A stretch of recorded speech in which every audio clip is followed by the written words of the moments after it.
spam out all that nonsense.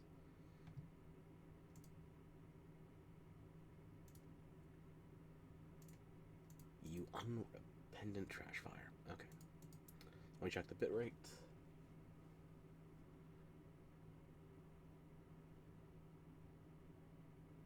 Good enough.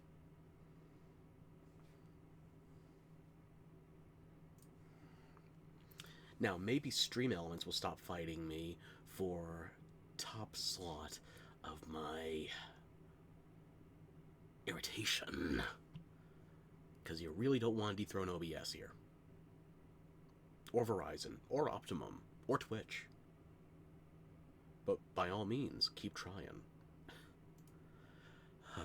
Let's see.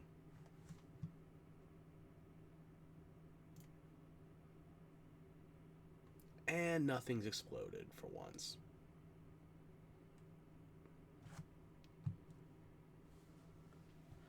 Let's see. Do I flip a coin? Does it matter if we start with Scarlet or Violet? You know, I want to save Scarlet for last, actually, so I enjoyed that fight more. Violet is more consistent, again. Let's start here, shall we?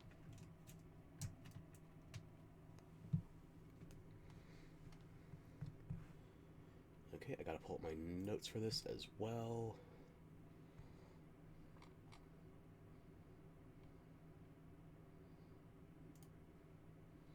Notepad. Whoops, there's a preview for what's coming next time. As for today, just need to bring my capture window back to the top.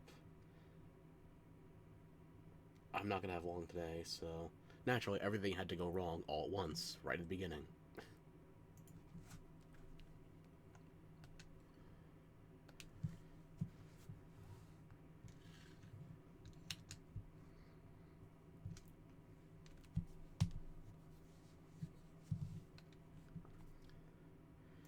So I have prepped not only for the Garchomp raids, I've also prepped for the Porygon 2 raids. I haven't got to practice those yet.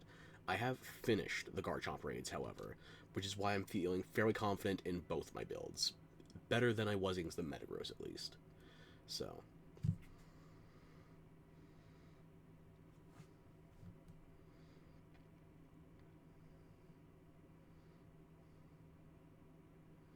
Any second now. I don't have the Switch 2 upgraded versions of Scarlet and Violet because Switch 2 is not here.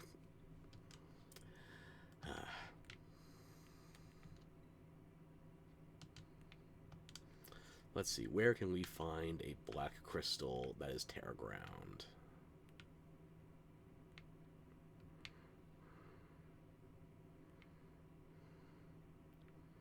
Oh, there we go.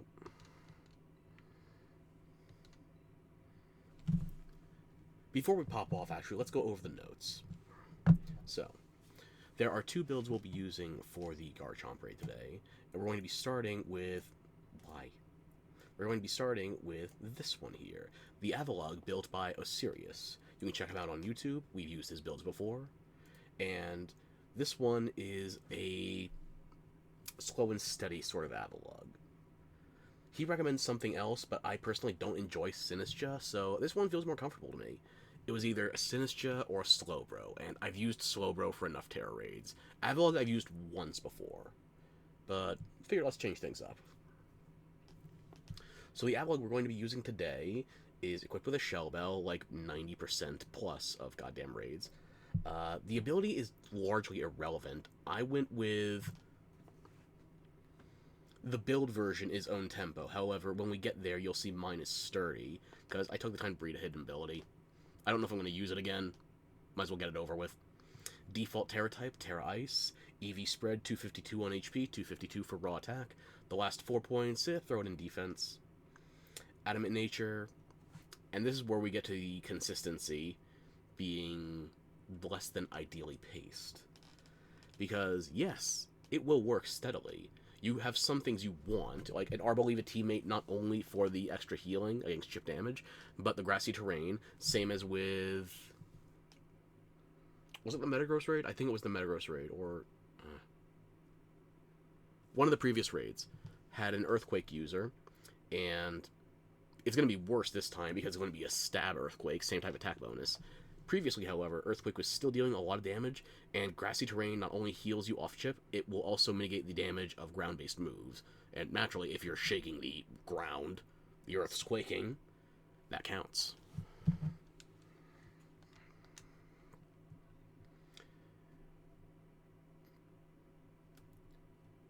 I had a previous Avalugg. I could show you that one as well.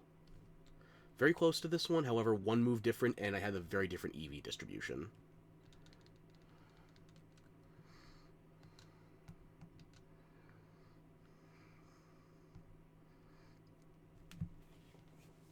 So naturally, I change out just one move, Snowscape, in exchange for... I was literally looking right at it. Don't help me. Do not help me.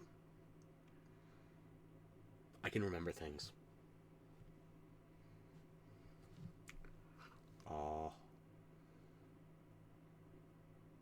Can I remember things? I'm lying to myself. Let me just turn on the desktop audio before I forget that, too. You're going to want to be able to hear the game, right? Chilling Water. The attack-reducing move in exchange for Snowscape, which not only sets the weather to snow, not hail, legally distinct, but it also gives you a special defense bonus as an ice type. So this was built for, let me see here. The last time I used an Avalugg was in March, so that's probably going to be for...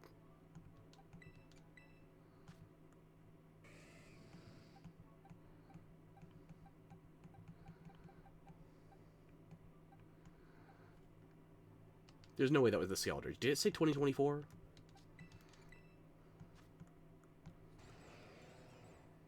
No, 3/1/2025.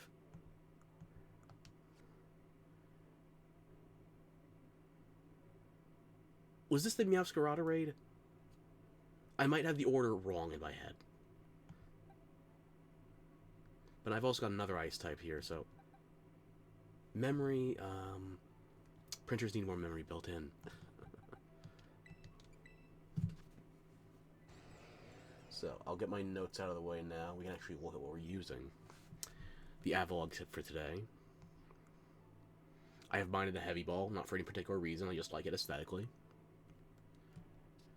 EV distribution, as already mentioned. And I went with Sturdy here just because it's the hidden ability, and if I'm going to breed things around with Apple Balls, I want to get this done right away. Between Ice Body, Own Tempo, and Sturdy, an Avalugg's ability is not relevant in this raid, so we're going to use what we've got.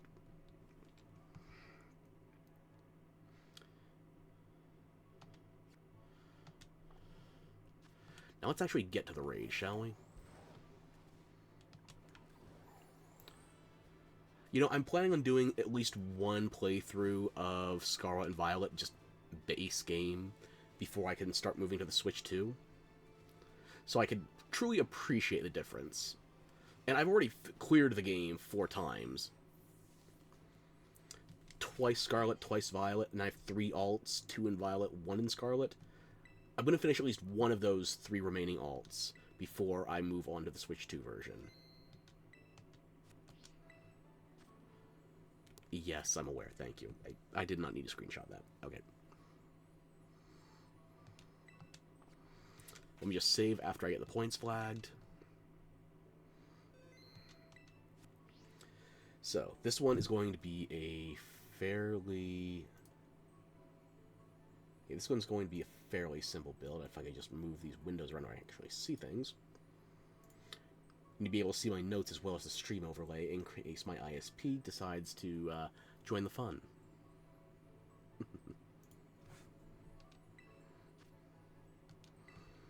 So, as I said before, Arbalova will help in this, but it is not necessary. It will mitigate some of the earthquake damage we're going to have incoming.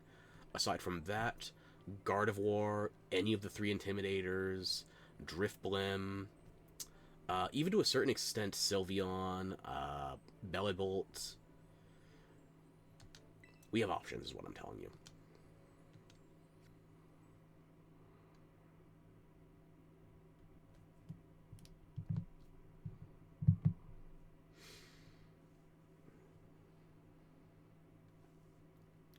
Gotta love these load times from the old Tigra processors. Tigra? It's Tigrex all over again. Fuck. I don't remember who any of you are. Well, it's not my ideal comp, so we're gonna stress test it.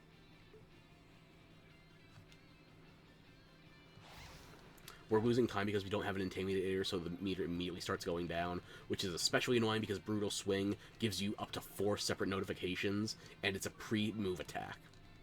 It just gets that free. Here comes the first Earthquake. That's going to probably do about 150. Closer to 110. And we are using Curse here. I was considering using a Brave Nature as opposed to an Adamant Nature, because we want to go second in order to ensure our Avalanche damage is maximized.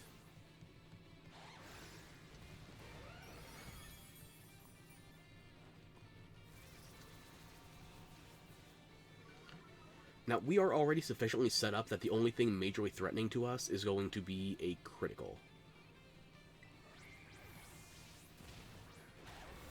And yeah, ordinarily we could get 3 curses off before that shield goes up, but that's the price of losing your slot. There's no reliable way to guarantee an Intimidator. Reliable guarantee. You're glaring after it shields? Really? Love the Dunsparce AI.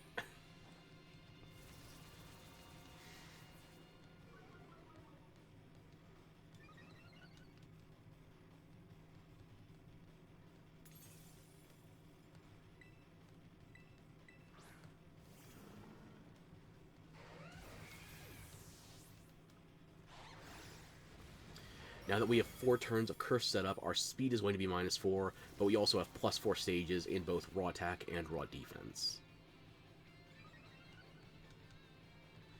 And even though we have a Shell Bell equipped, we are actually falling back on some innate recovery here, so we actually have multiple ways to restore HP. This is a brilliant exception, isn't it? And we are cutting it a little close, but this will set us back to 250, give or take.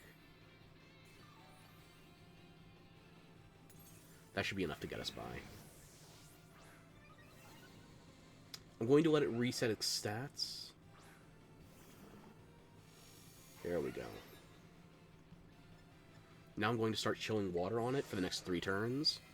It will reset its stats and then get itself a free +2 attack immediately, by the way. I am going to recover again before I Tera. However, I want to drop its attack a few stages first.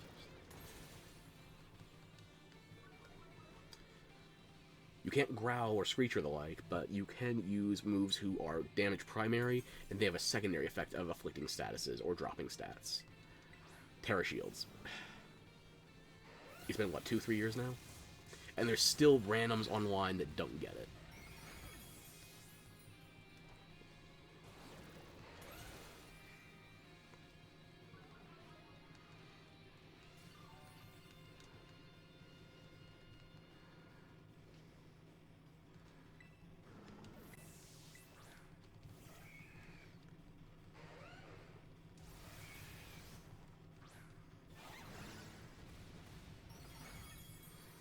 Okay, so that's 40. This should drop it to where the attacks are doing roughly 30 damage a tick. Even its best ones like Earthquake. And 3 attacks in damage dealing. That means our Tera is now active. But first things first, we are going to recover again. That'll give us an extra, let's call it 197. Was that even 30?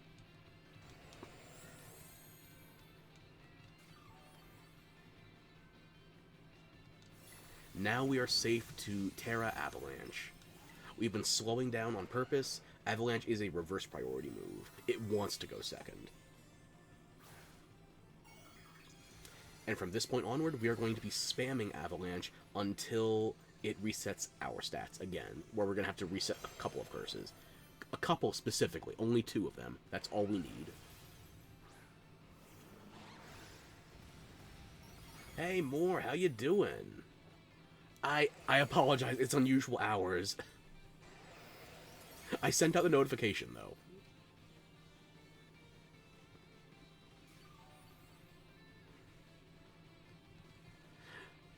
Saturday's not part of my usual rotation, but I wanted to get this in before I started doing a React Andy bullshit spam to the goddamn Summer Games Fest. And you thought I was going to rest till Monday. I thought I was a better liar than that.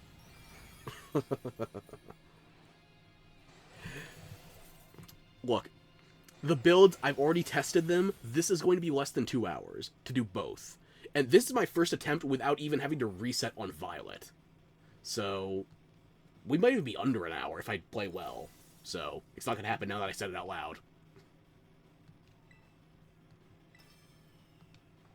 We don't need to recover here. We'll just put in another Avalanche. The pair is going to stay until it resets its own stats.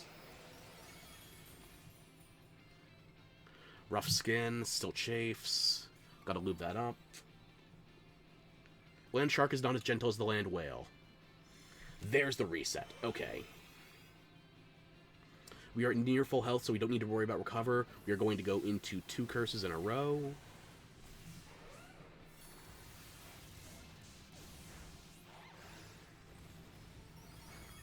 Yeah, that was about 170 damage, so we gotta get our defenses back up.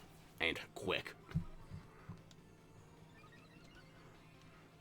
Or it could just get a Paraproc. That would be nice, too. Do I alternate in a recover?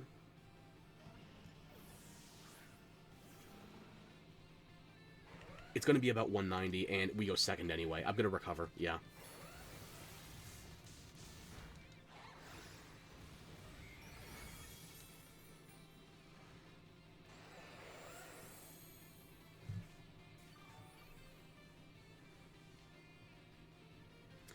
You swear I sound tired as I am, but I wanted to play this. I wanted to get this done before the next raid rotates in. Which it already has, by the way. I should maybe recover IRL. If only it was as easy as just pushing a button. In this game, they actually... Was it Gen 8 or Gen 9? They reduced the power points of recovery moves by 75%. You can see here, Recover natively has 5 PP. With PP up times 3, it's set back up to 8. It used to be 20.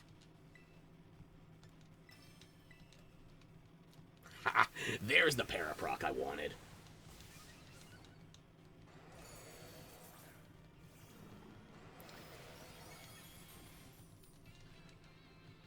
Now I gotta get quick on the buttons, because time is of the essence.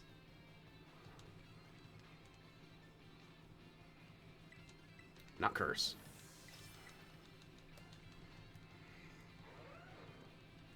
I will take all the paras you can give me.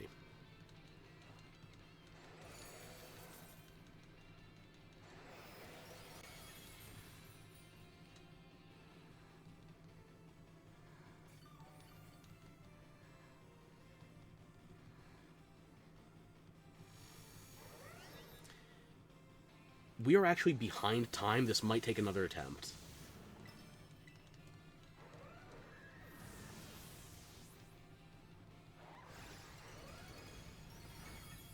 Yeah, that was about, what was that, 92 damage? We might not be able to make it. But that's not going to stop me from trying. I need 3 more hits. I might only have time for 2, though. Unless I can get a critical avalanche.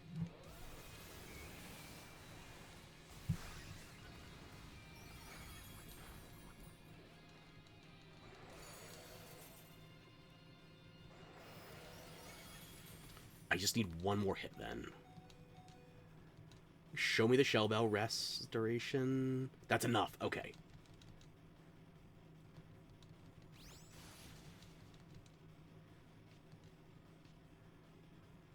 Never mind, I didn't even need the last turn.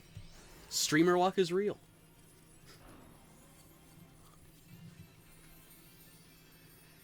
Bye-bye, Cynthia's pet.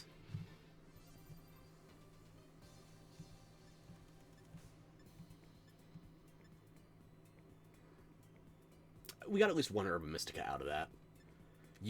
I will give it to you. You said it. You told me.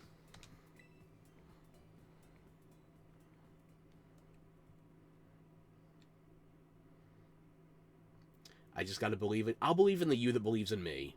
I'll go Gurren Lagann on this.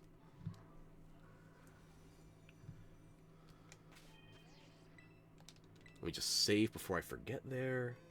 And also, like I said, there's a new raid active, so we're going to activate that. I've already shown you the Avalugg build for the Garchomp raid, which I'll show to you this way. If you wanted to check out the Garchomp, here it is. Mightiest Mark, perfect Garchomp. Jolly nature. Honestly, I think Garchomp has enough innate speed. I could recommend Adamant instead, or maybe even, would I say Lonely over Adamant? It depends on how defensive you think you want to be. Adamant's probably safer if you want to keep both your defenses up. Your brain no smart, less talky, more showy. Okay. Here. Landshark.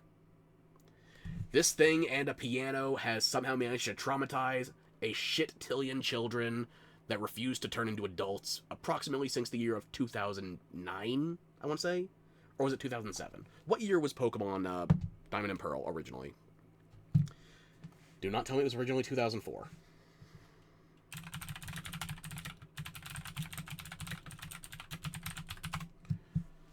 Pokemon Diamond, original release, North America, 2007.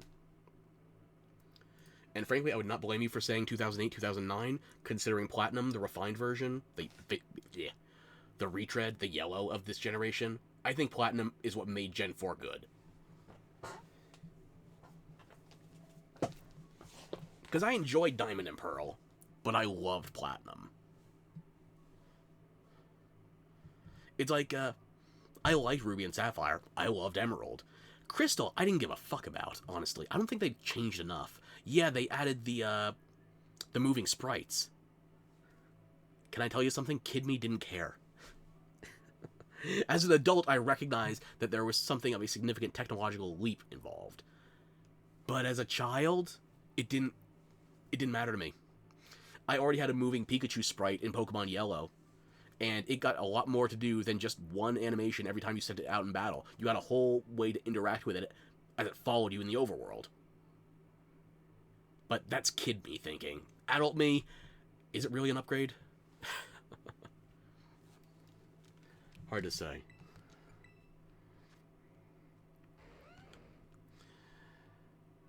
I don't know why they gave it liquidation. Can I just say? It's better than I thought.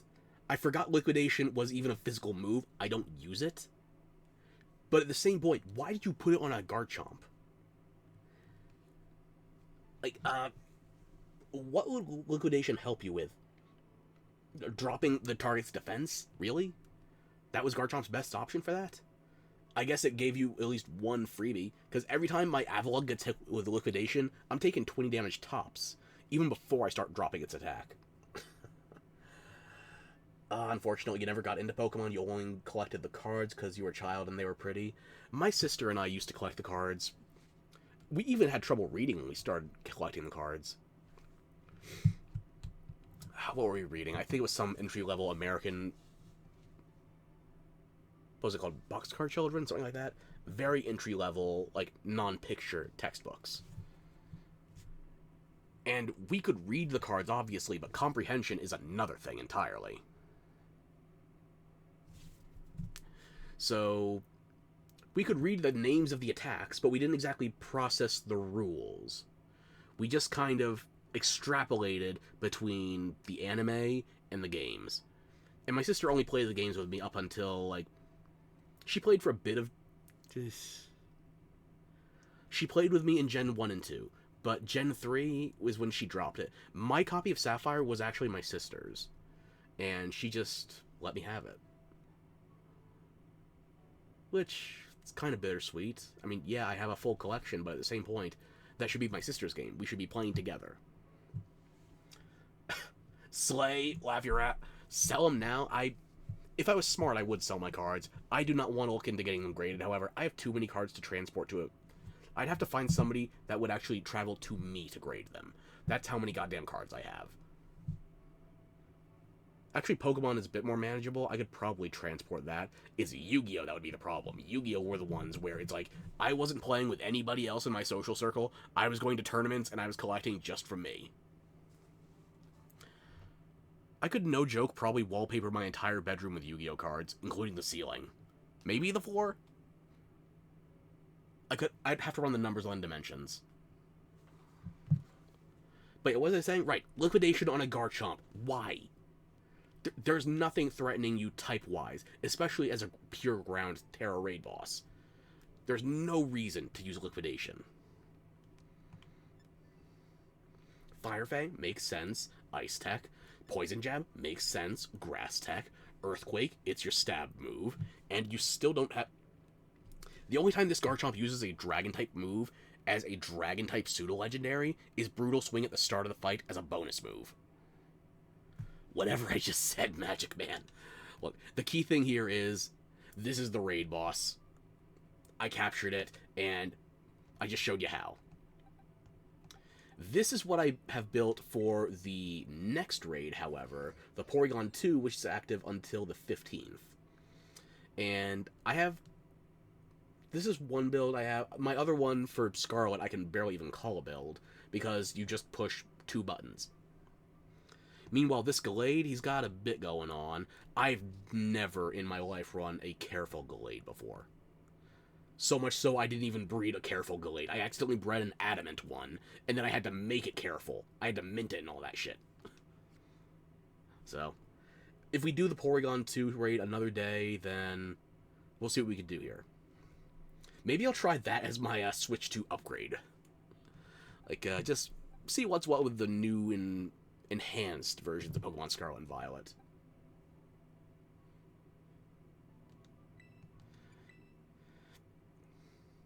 But yeah, this beanstalk in a tutu is probably going to help me slay the pink computer duck.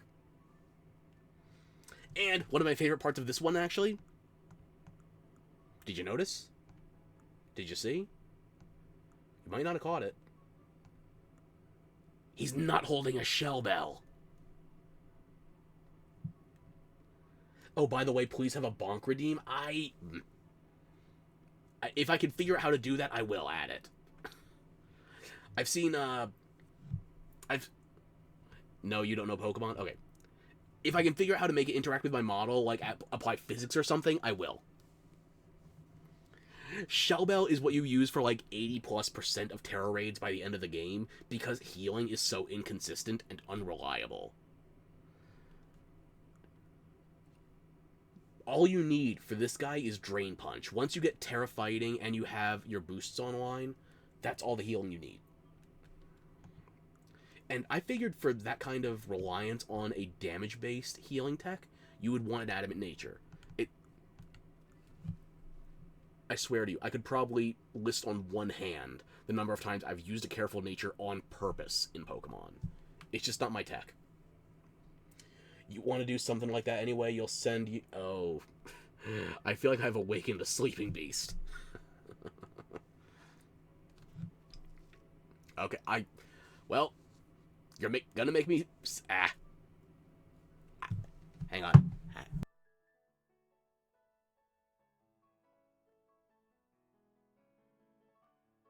Hopefully I muted that in time. Yeah. I was tripping over my own tongue before I had to sneeze out half my brain. What was I saying? Right. I have so rarely used a Careful Nature in Pokemon, I didn't even remember what the default... Like, did it reduce attack? Special attack? I don't know. I'm pretty sure it's not speed. But I had to guess. And when guessing failed, I looked at a chart. So yeah, we'll do the Porygon 2 raid another day. This is just a preview of the strat I'll be using.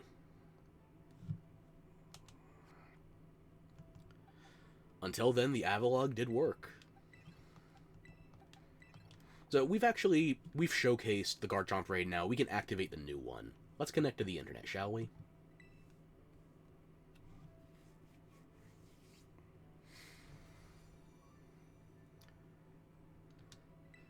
Surprise Crystal from behind.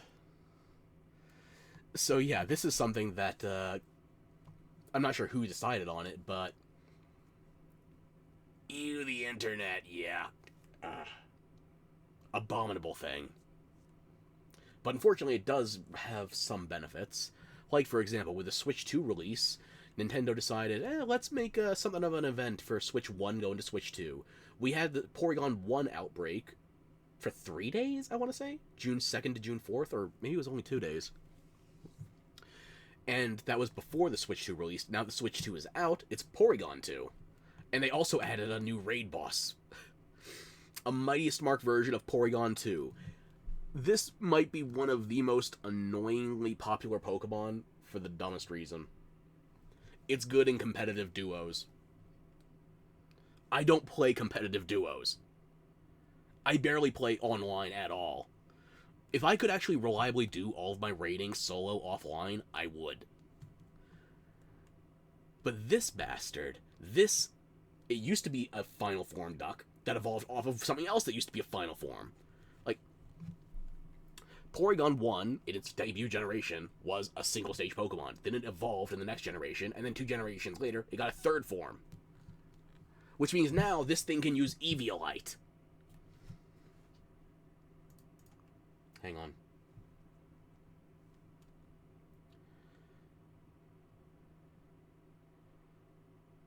I just had to refresh the overlay. Are we back? Is there anything acting up? I'm going to assume so because nobody's complaining. Courtesy of Gen 4, this thing... Hang on. Also, Loki's complaining that you're not following him. Speechant? Am I not? Hang on.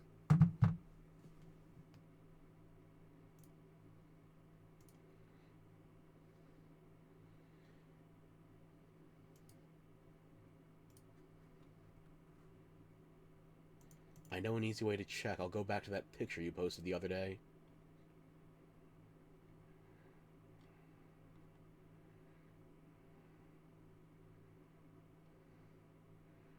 Okay, there's Gandalf, there's Loki. Follow back, follow back.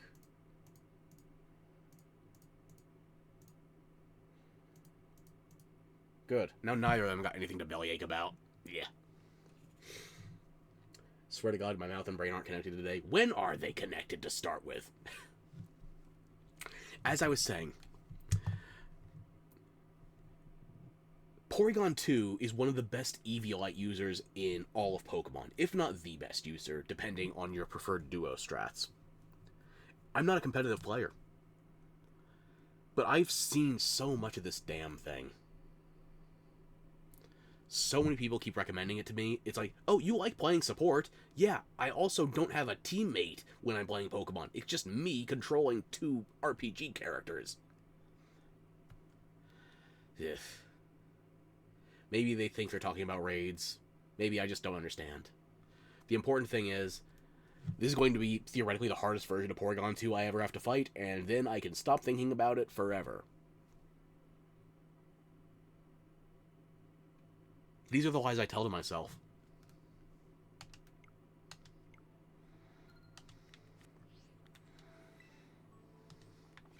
I don't think I should be inside this. Nope, not that menu.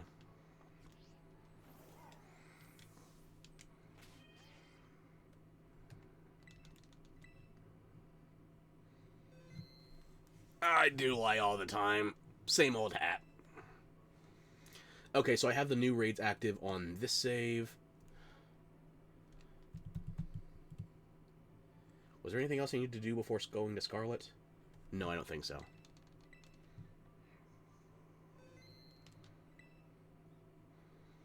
Oh, yes, if you are so inclined, let me actually copy-paste this into chat.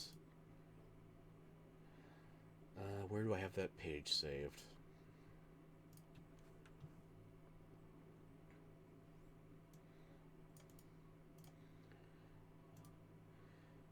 If you somehow don't already have enough Porygon 2s via all the mystery gifts and special giveaways and such, there's one more! You can use this code in Scarlet and Violet up until June 15th, or Actually, no, hang on, no. That the 15th is when the raid ends. The mystery gift, however, mystery gift in Pokemon is like special event code redemption.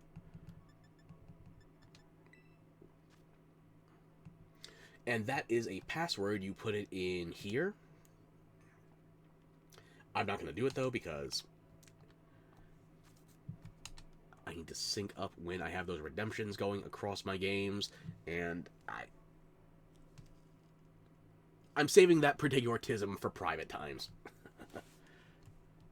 The point is, if you are playing Pokemon Scarlet and Violet, you can use that in the mystery gift fairly early on. I think you unlock it inside like an hour, very early on in the save, to get one of the best competitive duos. One of the best competitive duos Pokemon in recent memory. I'll phrase it like that. And now that I've definitely saved with the new raids active, we can rotate over to Violet. And personally, even though the Violet version of the build is more consistent, I prefer the Scarlet version because I didn't have to make anything new. I was looking up other options. I think the first thing I saw that I wanted to try was a Slowbro. I realized I've already made a bunch of Slowbros. Then I got recommended a Sinistcha. I ignored that. I found the Avalugg. I went back to the Sinistcha. And then I saw something very interesting. Gonna send that to your friend? Mashallah too. Hey, Loki, I followed you back. Do you have anything left to complain about? I'm all ears. In fact, I'm 200% ears. Say your piece.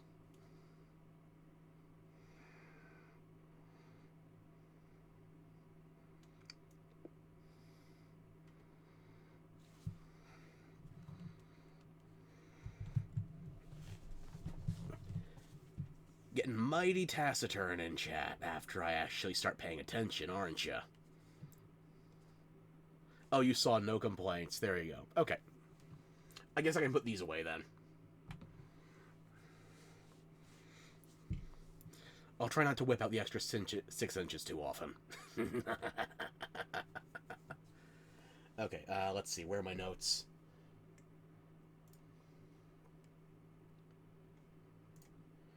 Okay, so we just showed the Avalugg build that we were using in Violet.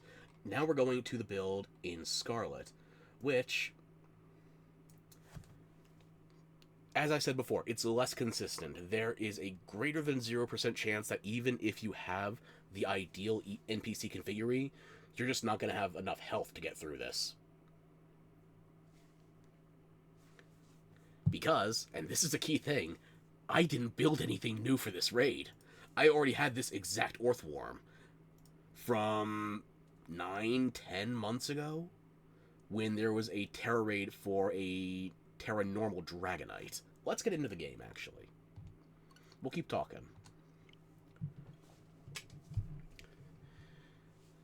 So, this build is from Diana Medja. I've only seen a handful of her videos, but I do like that she takes a bit more of a defensive approach compared to other people like Osiris, where speed is factored in more over consistency. Unoriginal is always Tisk. At least I'm giving credit, right? Or are you talking about me being lazy enough to skip building a whole new raider? Because lazy, uncreative, I'll take both. I won. The notes are still on screen because I'm still talking about them. So we're loaded and we can actually just get back to starting as soon as we're ready with that. This Orthworm is from the Dragonite Tera raid. That was actually the first of the pseudo-legendaries, but I didn't start doing the raid coverage here until... I didn't start until it was the trio of starters. I want to say that was Pokemon Day, so that was probably February this year. It was the triple Tera raids. Like, they were lasting a week apiece, which is longer than usual, but only 1 week total, which compared to the pseudo legends as we're seeing right now, they get 2 weekends apiece. As long as you don't go online, you have theoretically longer to farm these compared to the starters. Which is a bit surprising, but they did the promotion for Pokemon Day how they wanted to. So, Dragonite I didn't cover. I don't have recordings of that. I could double check if I have them on a hard drive somewhere. But if I do, they're going to be clipped up like everything else from the Switch 1. I can't wait for that upgrade. But yeah, I already had this Orthworm built. And keep in mind, I used a Tera fighting type, on a Dragonite, who, for all intents and purposes, might as well be flying first, Dragon second. The type layup with Tera Normal, it's a bit wonky. And Tera Normal might actually be the best Tera type of Dragon I can get to. So, this Orthworm did work. Now, compared to Diana's build, she would opt for 4 special defense. I opted for 6 speed. Was that enough speed to make a real difference? No, but I figured I might use this on something other than Dragonite in the future. Turns out, I'm still going up against anything, literally everything being faster than my Orthworm. But yeah, aside from the speed versus special defense, there was only one other difference between my build and Diana's. Protect. I had to use Protect against that Dragonite. Meanwhile, in this raid, Protect is useful but not necessary. Diana's build uses Rest, because HP restoration is at a premium, depending on how lucky you get with your heal cheers. Be straight with me. Do you think I get lucky with my heal cheers? If so, I got a wonderful bridge to sell you. So, why don't I just teach it? It's 1 TM and 3 PP ups. You don't even need the 3 PP ups. You can just use Rest probably twice across the entire fight. Because I'm stubborn, and I already have this exact thing built, so I wanted to use the same build as the Dragonite against Garchomp to see if it worked. And it did. I can actually say, unambiguously, my first attempt with this build against Garchomp won. It worked right out of the box. It was close, but it worked. And now I have a plan.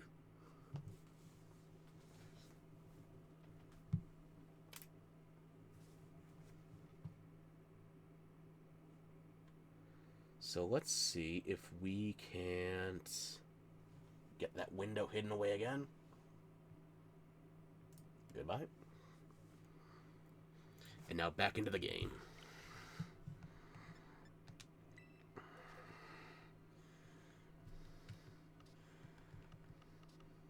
Oh yeah, I got a bunch of shinies I gotta go through as well. There was the second week of the Garchomp raid, I believe. Probably up to June 1st. Excuse me. You know, hydrate.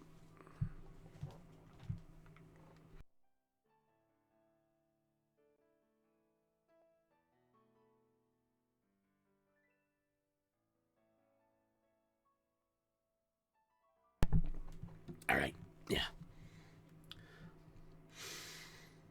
The second week of the Garchomp raid, they had a shiny mass event outbreak. I already have a shiny Venomoth, and I already have a shiny... Is it a Spidops or a Tarantula? I don't think I evolved it, so it's probably still a Tarantula. But I only needed one more of each of these, so I could have the evolution as well as the base form. In fact, I have 2 shiny Venomoth. And I don't have a shiny Spinarak or a shiny Ariados, so I caught 2 of those. And these are each going back to... Well, these ones are staying here in Scarlet. These 3 are going to Violet. I didn't capture any with the other trainer ID for my main Violet save. Yeah. I caught as much as I could out of the event. I caught, what was that, 10 shinies? For a mass event outbreak that lasted 3 days? Right, so this is the slot this Orthworm was living in for the last 8 to 10 months. Why did my capture card freeze? Are we back? Okay, we're back. I originally built him to fight this Dragonite.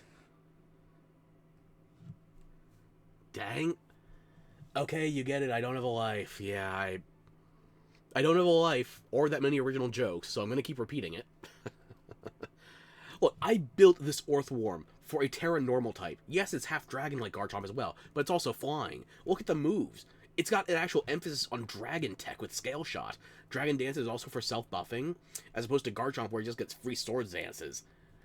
That extreme speed, though. Tera normal extreme speed. That is the real threat. That is why Dragonite is back on top for the first time in years. And of course, they both have Earthquake. Which is why them both having Earthquake is how I ended up with this chunky little fella. And his special ability, Earth Eater. Earth Eater is water absorbed for ground attacks. So, if you try to Earthquake him, he just gets a free heal. All you hear is yap, yap, yap, yap, yap. Maybe I get into the fight then. How about that?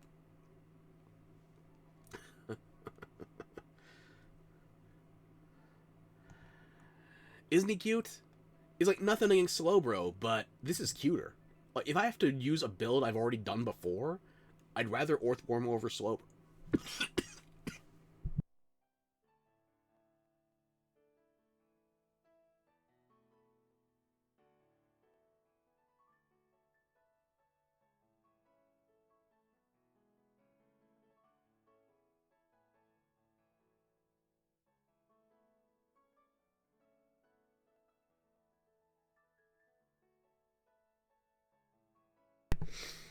I lived!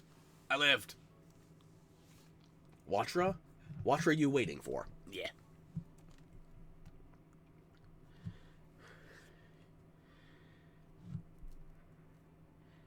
Can't type shit. We should get you to play Words of Vengeance. Put your WPM to the test. Anyway. We got a chunky little fella right here. He's got the ground equivalent to Water Absorb. And I invested nothing in physical offense. Or offense in general.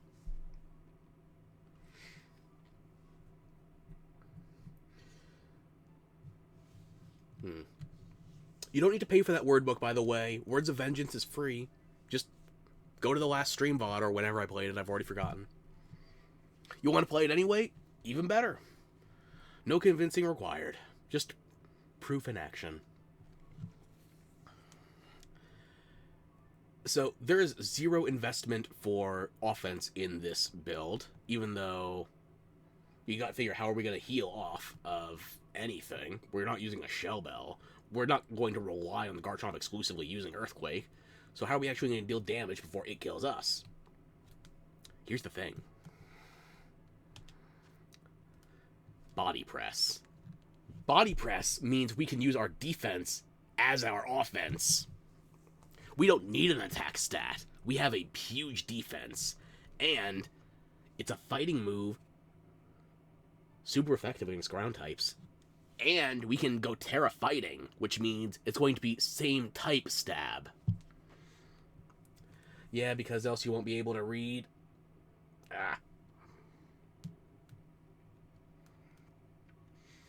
I don't know what a piss nickel is, but I'm guessing it's not a gold coin.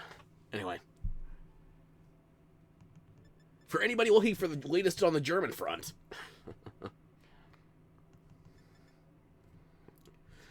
German insults reign supreme. You could honestly intimidate most languages just by having a casual conversation in German. Just enunciate a specific way. The rest of German language doesn't need to be translated. Europe understands the vibe. The key thing with this Orthworm is we are going to be cranking our defense. We are not going to need an attack stat. I thought this combination was dangerous enough on gimmicks like this. They gave Body Press to Zamazenta, a box legendary from Gen 8. The vibe, he says. What vibe?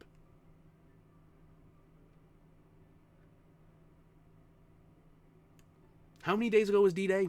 The anniversary?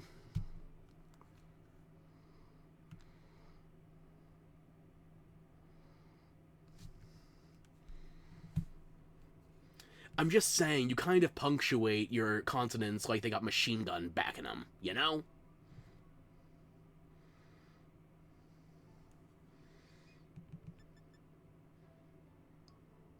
And hey, you don't know, you never know.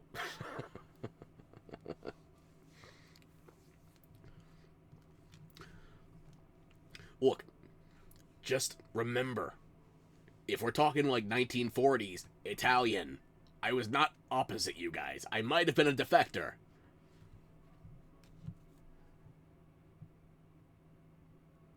Huh. German? Italian? We're all some flavor of weeb. Maybe I shouldn't be rotating around this particular axis at the moment, so let's actually get into the boss. I have to find a damn raid den first. Okay, we're looking for a black crystal, ground type. That should do it. Select the correct thing. I ain't got no room to talk about the present. I'm not talking current events.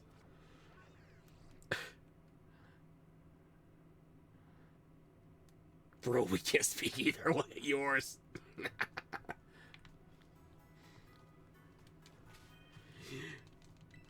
I am never going to run defense from my own country's politics. Every one of these elected officials is a punchline waiting to happen. Trump just makes it very easy.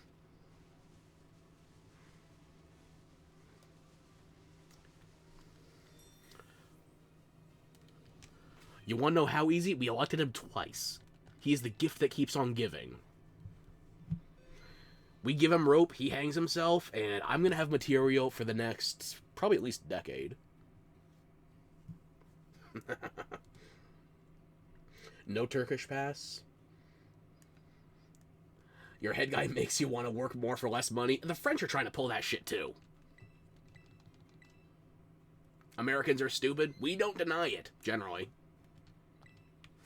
Unless you go to the bottom echelons of our people, in which case you're going to get Dunning-Krugered into people that don't know how dumb they are. I'm low on the totem pole, but I'm not at the bottom.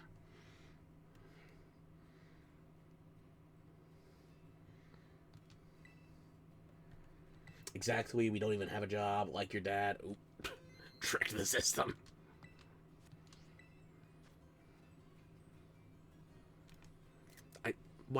I don't need a screenshot. Okay.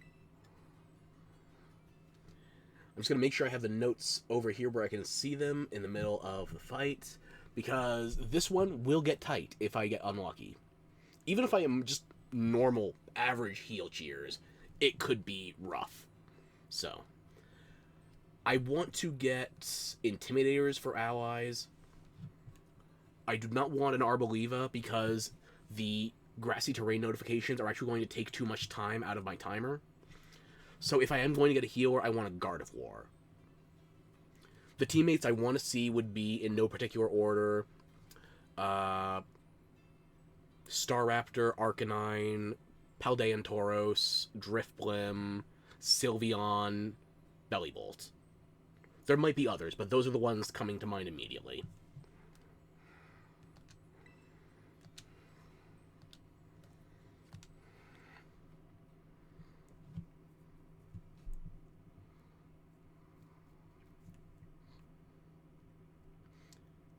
If I get at least one of my ideal teammates, I'll keep going with this, but I do think we need at least one.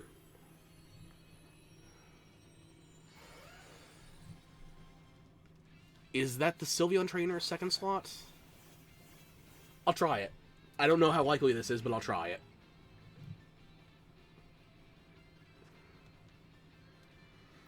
Anyway, thanks to Twitch, you're now a business owner. Just gotta wait on the tax shit. Help! You're relying on me for math? You must be truly desperate. I can't count.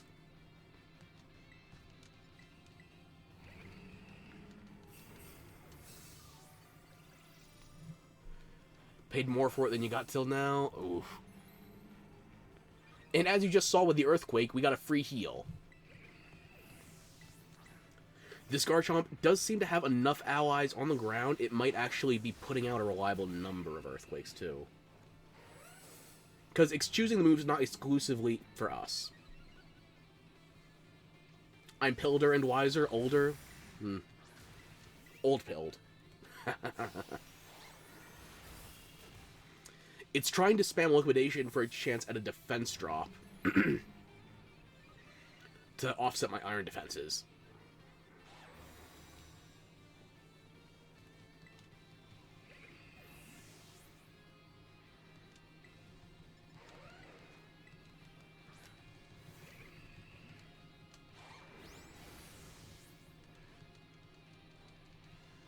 Now, Diana's version of the build uses Mud Slap 4 times in a row, including the 4th one as the Tera proc. For my taste, I did it 3 Mud Slaps in a row, and then went over to Body Press. Every Mud Slap is dropping its accuracy, which is a small, was it 10% increments? 1 stage of accuracy, 3 attacks, 3 stages of accuracy total dropped.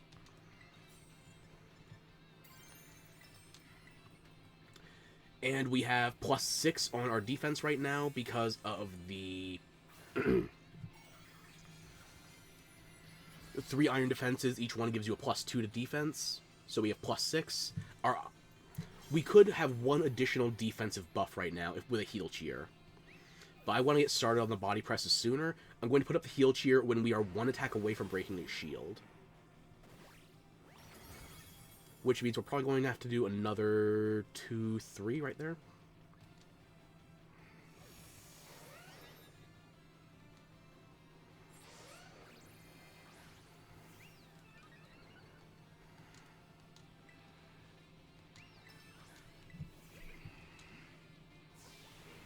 These Mud Slap accuracy drops are not helping us right now. Only correction 1, Jesus. Yeah, still can't type. Hydrate, Benich. Bitch, fuck. That rough skin is going to mess us up something fierce, though. That is a problem. I need that Garchomp to use some kind of ground-type move again. It only has Earthquake, but still.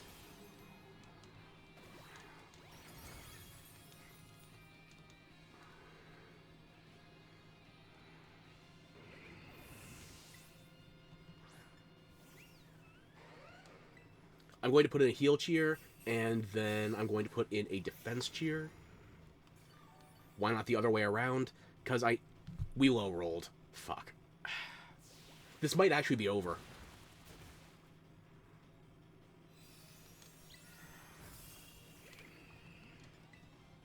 And now we're going to hang tough. That will give us a defense buff, which in our circumstances exclusively is going to give us an additional bit of damage for body press.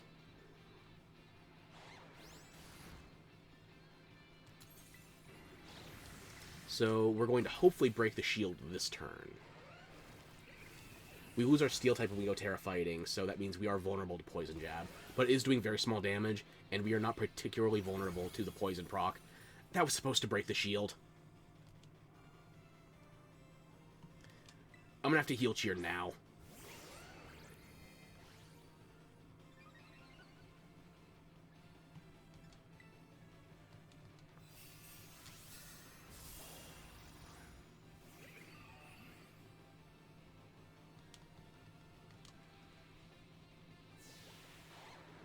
That was an above average heal, but not great. We do get the shield down, though.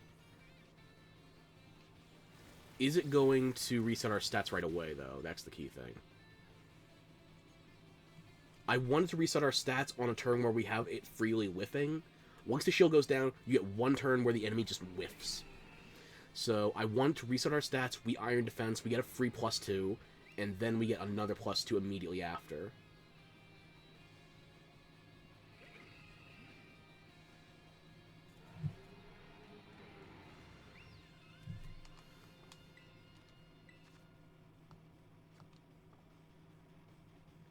It's taking its time resetting us, I will say.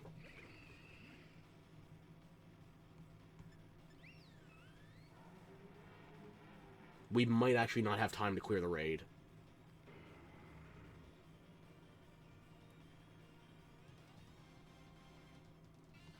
Did it whiff its goddamn debuff period? Is that what's happening?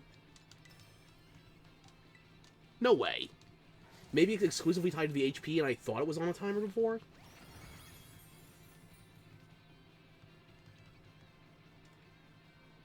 There we go. Okay, yeah. I thought it was an either or. It could be the timer or it could be the health. It is exclusively health-based. So, we're going to reset. Skill issue, L. Yeah. You tell me to slay. I'm just slaying the session. That's unfortunate.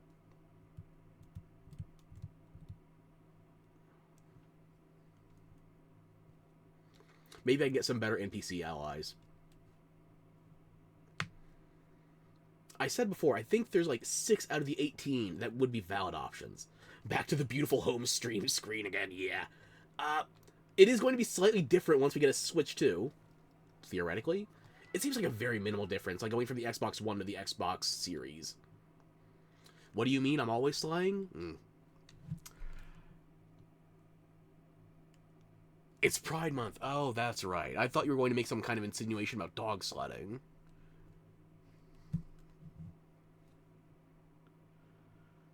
Then again, I tell you hush, not mush, so what do I know?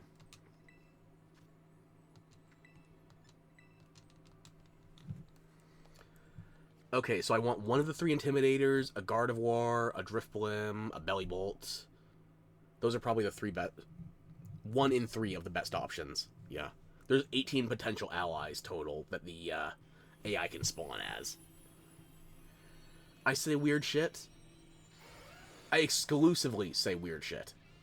The second you hear normalcy come out of my mouth, it means I've been body snatched.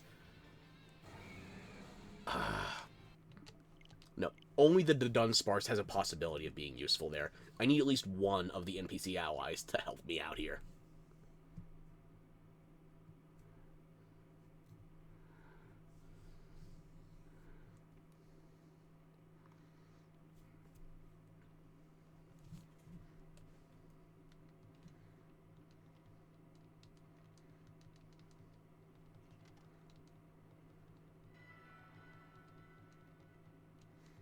You don't have to feign shock that I'm resetting the session. I'm not the biggest fan of the limited options for Tera rating. So much so I made all these alts so that I could actually, if I swipe some switches from my other family members, I could solo a raid theoretically, as long as I make all the button inputs in time.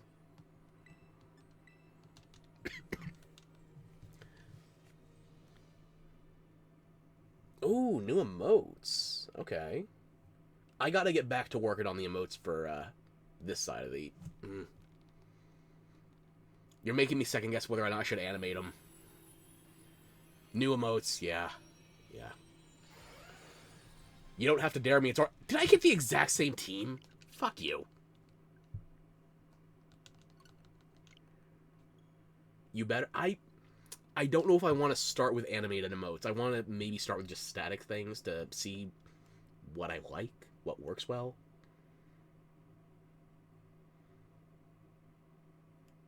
You can't use mine yet. You still have quite a bit of leeway over one of them.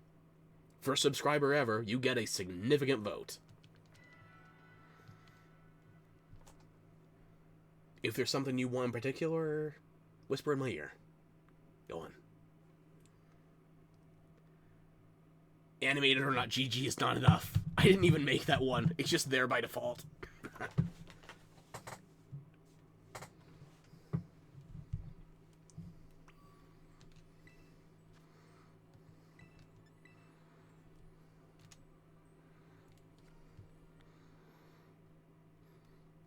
Also, even if I did make that one, I don't think I could actually get away with it because of the terms of service with Twitch and single-letter emotes. Unless it's specifically tied to your branding, and even then, they say it's more for partners and affiliates. Ooh, we got 2 Intimidators. Perfect. It's not going to be free, but it's going to be a whole lot easier. And look, we don't immediately start losing timer. Because the Intimidate procs... The Intimidate procs mean that you don't lose timer until you can actually start taking your goddamn turn. Was that on purpose? I strongly doubt it. Does it help in terms of balancing? Absolutely.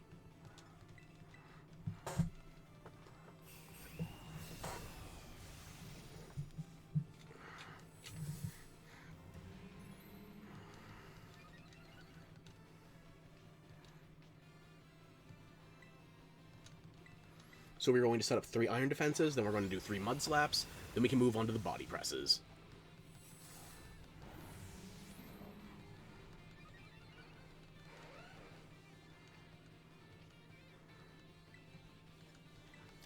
We have taken 16 damage so far, for the record.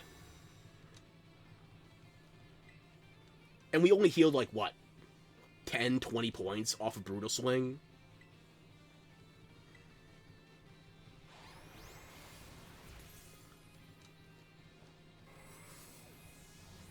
I'm going to be surprised if Liquidation even does 10 damage like this.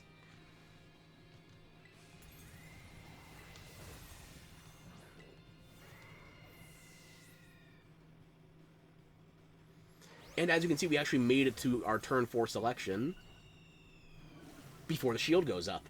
The intimidation difference on timer is just surreal.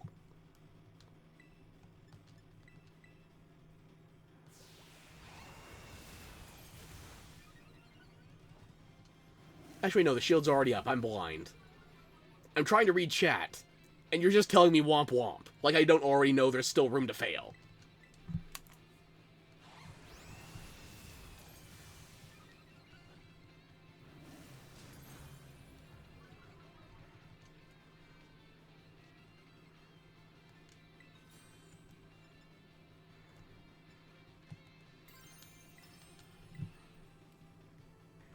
We have a full stack of physical attackers. Granted, we can't get a Screech through or the like, but everybody's focusing on the same defense. Only my defense is slightly more offensive. What am I not? Blind, deaf, stupid, gay, stupid, redundant, stupid, misspelled stupid, also stupid. You're just that important to me. I can't ignore you.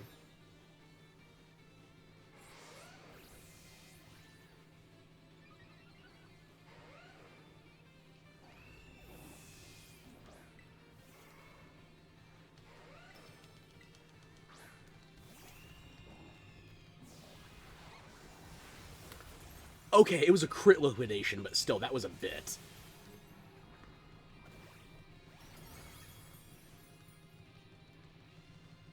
I'm going to do one more body press unbuffed, and then I'm going to switch to heal cheer, defense cheer, and we lay into it.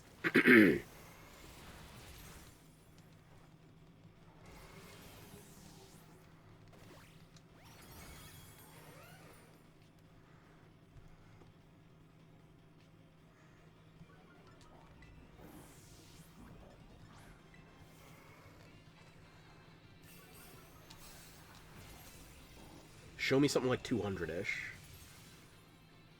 Was that only 150? That's not enough. Okay, 186, but still not as much as I was hoping for.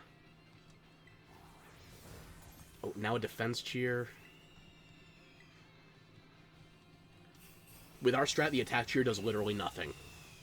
It will help our allies, but not us.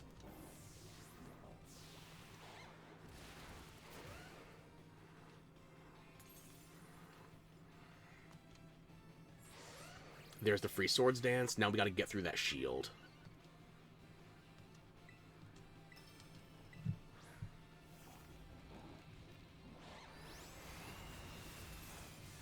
Fire Fang no longer super effective on us because we're not steel anymore. Break the shield. Perfect. Okay.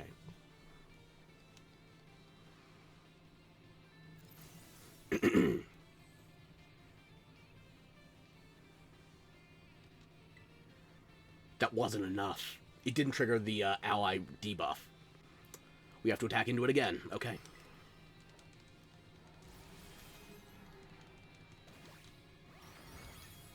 That does give us a nice bit of damage, but we get no healing off of it.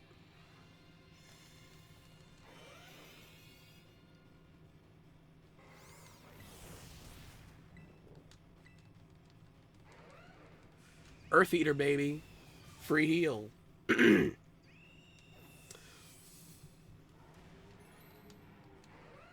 I won't say no to a little charity.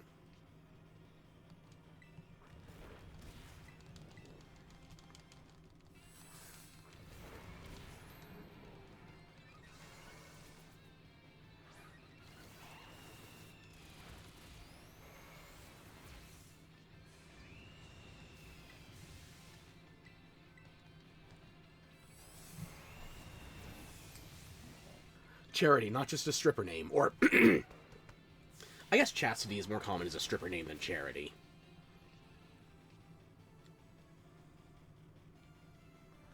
Oh no, I didn't tell you to use Payday, Meowth. Put that away. Don't threaten me.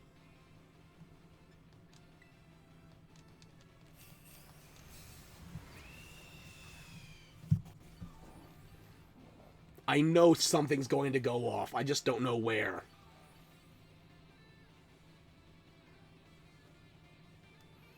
Yeah, you... You keep laughing. Now, this is the hard part. We need to figure out whether or not we actually have enough damage to finish it before the rough skin kills us. Because if it doesn't use Earthquake again, we might not have enough health.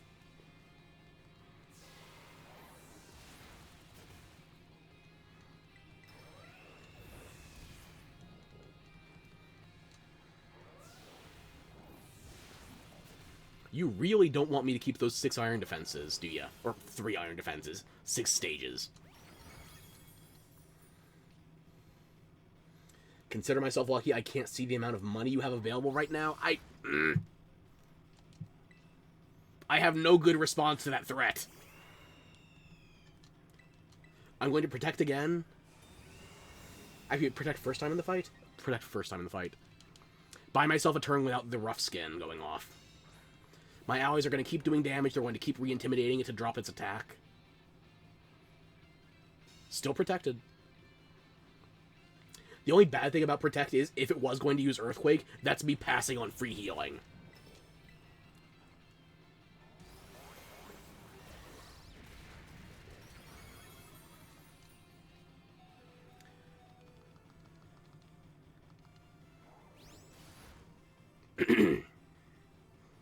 Thank you. That takes the pressure off.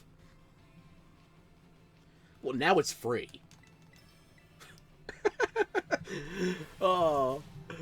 The raid boss is cheat, but the AI is still dumb.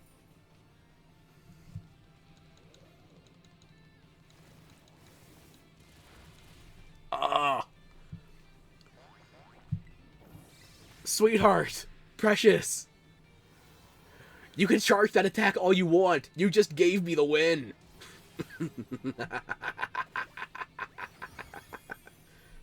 Womp womp. The rough skin's not enough. Gotta love the AI when it's dumb. If Pokemon could balance a boss fight the way they did the Giratina in Legends Arceus more reliably, I wouldn't say it's necessary, but really, if you let the boss cheat, they can't be competent enough to actually pose a threat. It's just a pure numbers game. It's like the difficulty sliders in Oblivion or Skyrim. It's purely numbers.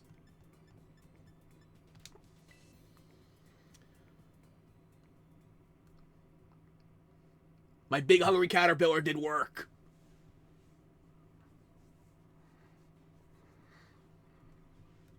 Ah, gotta love him. Earthworm, you did the job.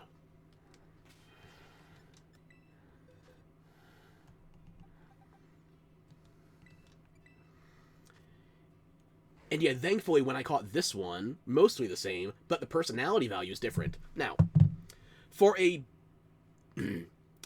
perfect Pokemon, personality values are purely for flavor. But when you see it likes to thrash about versus it's somewhat vain on a Pokemon like this, ordinarily, those are indicators of where their highest individual value stat is located. Like, if you see something mischievous, or it's a little curious, or whatever it's called, oh god, here comes yapping, I'll make it quick. If you see something with the marks like it's a little curious or mischievous, those are both indicators that the highest IV is special attack. However, mischievous can only occur in, I believe, IVs of 27, 28, and 31. So those are among the highest, including the highest. But if you get curious, then that means you get something to the effect of 16, 17, 18, 29, 30, and also I think some more in the mid-20s as well. So if you get curious as a special attack modifier, if you get it as a personality trait, it's going to indicate your special attack values. Curious is, on average, higher than mischievous. However, mischievous has the highest attack IVs, or special attack IVs. No, it was a joke. Keep talking. Good thing for you, I got a lot of yap left in me. So yeah, personality values are generally a way for the game to try and give you some information that they generally think their player base is too dumb to actually use. Meanwhile, you can just load up your save into PK Hex and look at the direct numbers. I don't know why Pokemon's afraid of giving us this information. Like, look at this. This is the closest we get to the IVs in-game being directly told to us. No good is 0. Best is 31. Tell me, do you want to explain the difference between decent and pretty good? Do those help give you an exact number between 1 and 30? They don't help me. Ugh. Game Freak doesn't trust that information to their players. I don't get it. It's been baked into the systems ever since Gen 3 on the Game Boy Advance. But for some reason, they want to keep it obfuscated. And also, hypertraining. I hypertrained the speed on this Annihilate because it didn't have a perfect speed IV. However, there are circumstances where you want an IV to be set to 0, or as low as possible at least. Like when I was using that Avalugg earlier, I told you I deliberately made it slower, not just with Curse, but I want to ensure it was slower to get the bonus damage off of Avalanche. It is a negative priority move.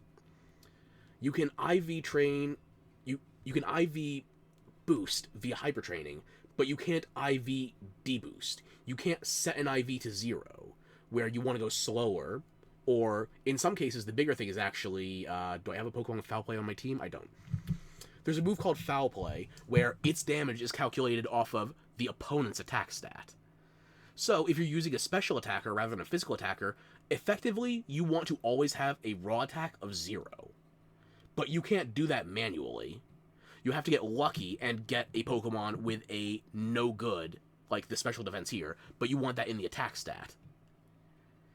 Basically, there are rare edge cases where you would want to use a mixed attacker, but if you're using a purely special attacker, you want an attack stat of 0 because of the existence of Foul Play. Unless you're planning on baiting in a Foul Play using Justified or something. Frankly, I don't recommend it. I don't see the application. But unless you're baiting in Foul Play, as a special attacker, you always want a 0. There are rare edge cases with HP where you would also want to have a lower number, not a higher number. Typically, that has to do with moves that use a percentage of your health or round off of, like, quarters, like using Substitute or something like that. There are edge cases where you would want to have lower in HP. There's never a reason for it in terms of special attack. Not that I can think of anyway. And for defense and special defense, if you're using something like a Colossal or an Annihilate, then it depends on whether you want to get lower for proccing something like Zen Mode on a Darmanitan, or if you want to keep it just like more procs, so higher health to or higher defenses to sustain more hits off like a Mousehold. Like, the only stat there is 0 argument for is special attack. And even then, 0 argument is probably going too extreme. Because for the same reason you would want to increase your defenses, you might want to decrease your offenses either in raw attack or raw defense if you're attacking into an ally. Because in Pokemon battles, doubles, it used to be triples and rotation on all the other formats, but nowadays the only thing for competitive you're thinking about is doubles and singles. But doubles in particular, you can attack your allies in order to trigger specific interactions. every stat on the screen right now, you can have a reason to make that either higher or lower. But in the last, I want to say 3 generations, I think it started in Gen 7, they've only given you a way to increase, but not decrease. And even then, you can only go to maximum, and they won't give you the information. I could breed this Annihilate if I want to. It has 4 perfect IVs, but now, as far as the in-game stats are talking to me, I don't know what his speed is anymore, because the game ceases to tell me. I hyper-trained it. It still has a native speed stat. It still has a native speed stat that would be reflected in breeding.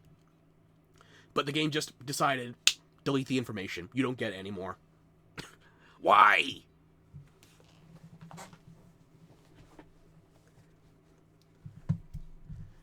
Anyway, that was all just me talking about personality values off of Garchomp because of information that doesn't even matter to it because it's already got perfect IVs. Old man yells at clouds! Did they listen? No, but now the tips of my ears are moist.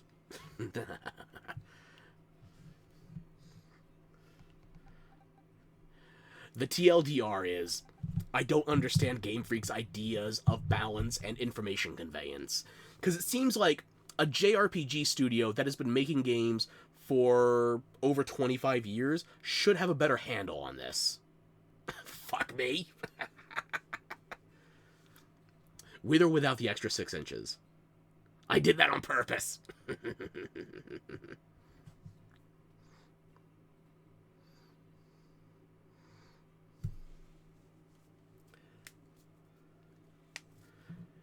There are no accidents, only mistakes.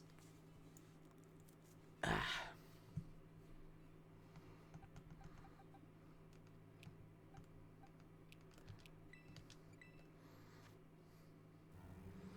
do like this Orthworm. I'm glad I got to use it again. In fact, I think that Dragonite might have been the last raid before... Actually, no. Superior, Infernape...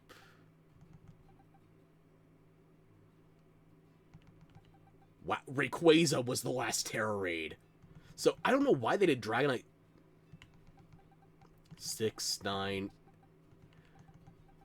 If they were going to do all the pseudo-legendaries, I don't get why they put Dragonite so far out ahead of the rest. There are 9 Tera raids between Dragonite and Tyranitar.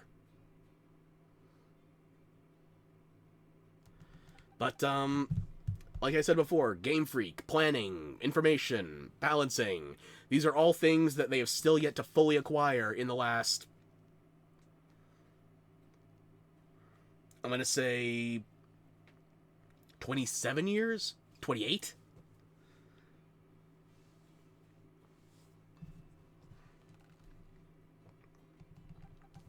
If you want an accurate critique of Game Freak, you can't give it to Pokemon. You have to give it to any of the other games they've developed, and then you can just start to nudge your foot in, poke it a little bit in the door, and then you can complain properly.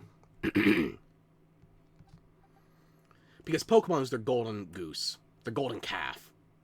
Do you know that one meme, don't know where it's from, just one person yapping and it's just blah blah blah, that's me right now? Yeah.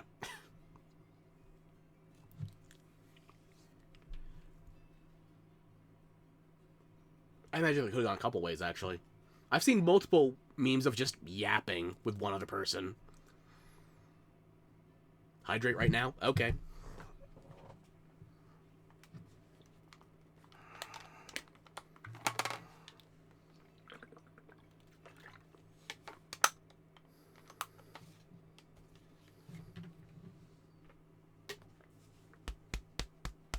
Yeah.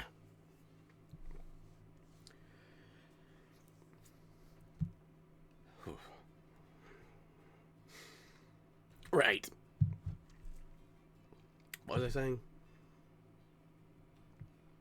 Right, memes, yapping, all that nonsense. Yeah.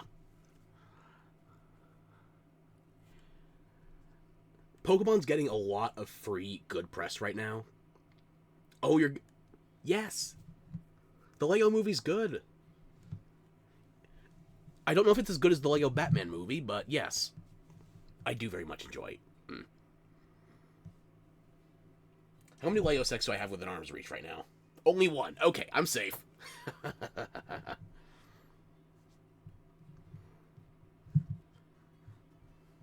Yeah, that one. Or hang on, did you send me a link to something? Because I think Automon might have blocked it. If you can't send it in chat, just send it to me via DMs. You never watched the Lego movie? I don't know if it's a hard recommend, but I got no problems with it. Personally, I think if you're going to go for a Lego movie, go for the Lego Batman.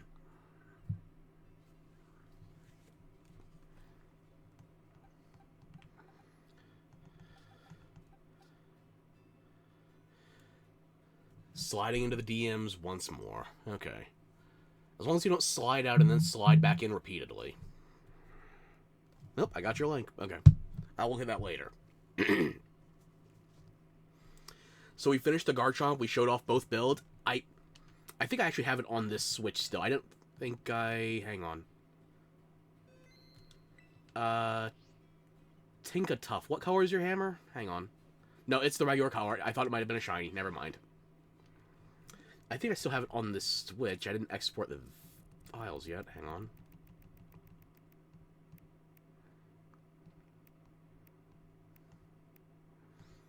I think this is from my first attempt with the... No, that's my job. Oh, well, if you insist. First, I got something else to show you. Danger Noodle. And this one, I have to slip in here, because when else am I going to show it?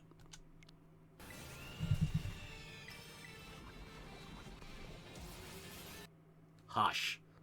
That is way too loud. Let me see, where can I change the volume on...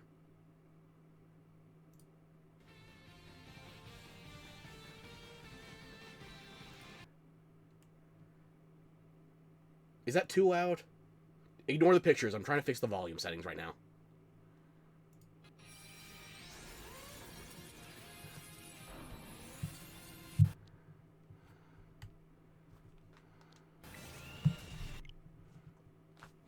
Don't post it. Don't do anything.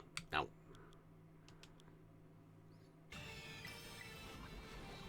Okay, it's not silent anymore. Can you still hear it? Is it okay, balance-wise, for audio? Because this feels like it's blowing out my eardrums.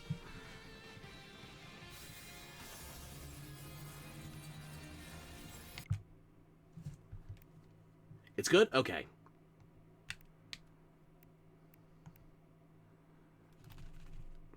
My controller's giving up on me. This is from my first attempt with Orthworm. My first attempt with this build. Now, you may or may not notice the health.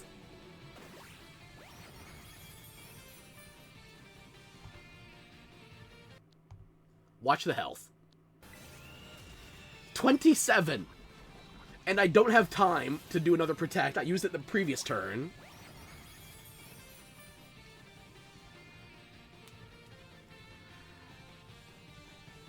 Boss is down, and so am I. But it doesn't matter because the time isn't calculated to be... The boss fainted before I lost the rest of my timer.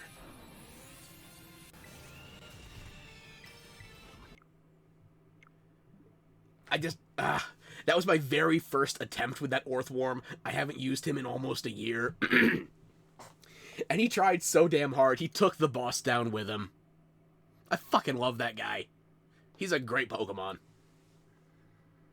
Oh, if the baby's sensitive, boo-hoo. The audio levels you get from the stream versus what I actually hear in my rig are very different. Your button input is so shit in Monster Hunter right now. Oh my god, you want to throw that bitch across the room? I wish I could say it gets better, but Wild actually has worse button input latency than World. Like, if you look at the Steam page for Wilds right now, the last I saw was mixed to mostly negative. The PC version is getting hit hard.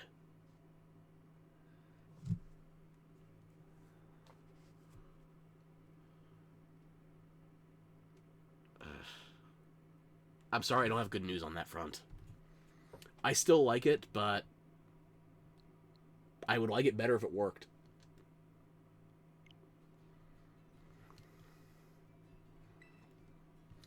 You just want to keep playing, but you keep dying.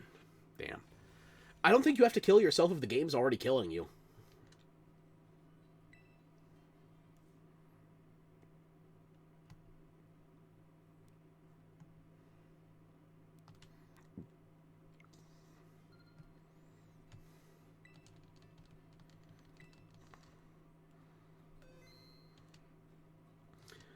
So yeah, I showed off the Gallade that I'm using for the Porygon 2 raid, but that'll be another stream. Here's a preview of the Annihilate I'll be using here. Wow, either the controller shot or the Switch 1 is going... Is it cooked? Just in time for an upgrade.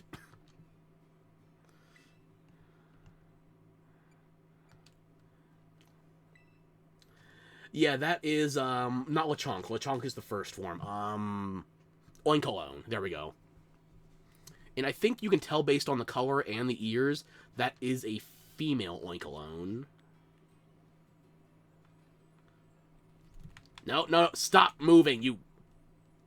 What is wrong with my inputs right now? Not remotely what I'm telling you to do.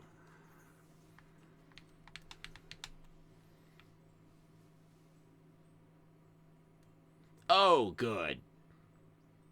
This French pig has its goddamn painted on mucus eyelashes out, and now there's 5 bulls.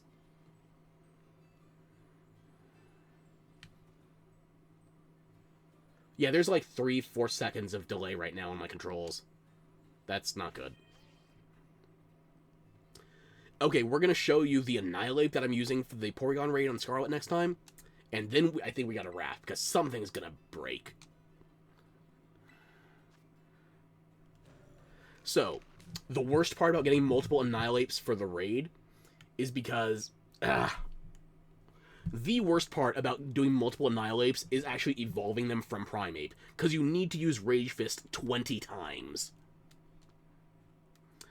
Even with full PP maxed, you get 16 total. Not me for once. Yeah, small miracles. Ice skating season in hell. Anyway. Getting the Annihilate actually evolved from Primeape is the annoying bit of prepping multiple different Annihilate builds. Because I have an Annihilate that's close to this one, but I didn't have anything that was focused on a special attacker incoming. And it's like, do I reformat just for special defenses? Do I just focus on raw defense? Or raw defense, special defense, raw HP? I don't know. Do I have to factor in speed at all? I'm always going to invest in raw attack, not special attack. But, yeah. The annoying thing is just getting the Annihilate to the final form. What can I tell you? Whatever you give up.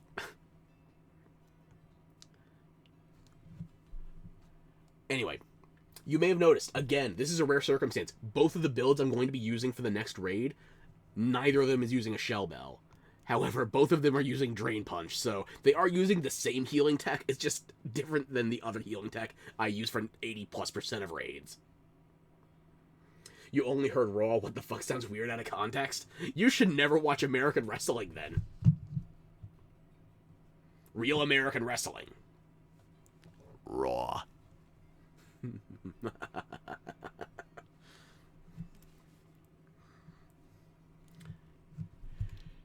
Anyway, Tera fighting as opposed to Tera Ghost. Keep the native Tera fighting off of the Mankey Primeape stages. We're using Drain Punch here as well. The only 2 moves you need, actually, are the top 2 in this list. Panic?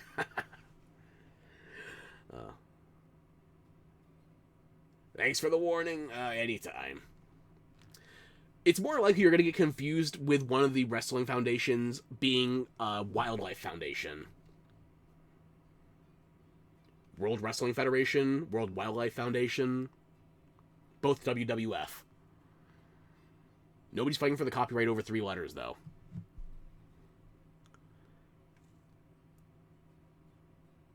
Yeah, funny how that works, isn't it? They're sufficiently different, I guess people figured that they could get away with it professionally.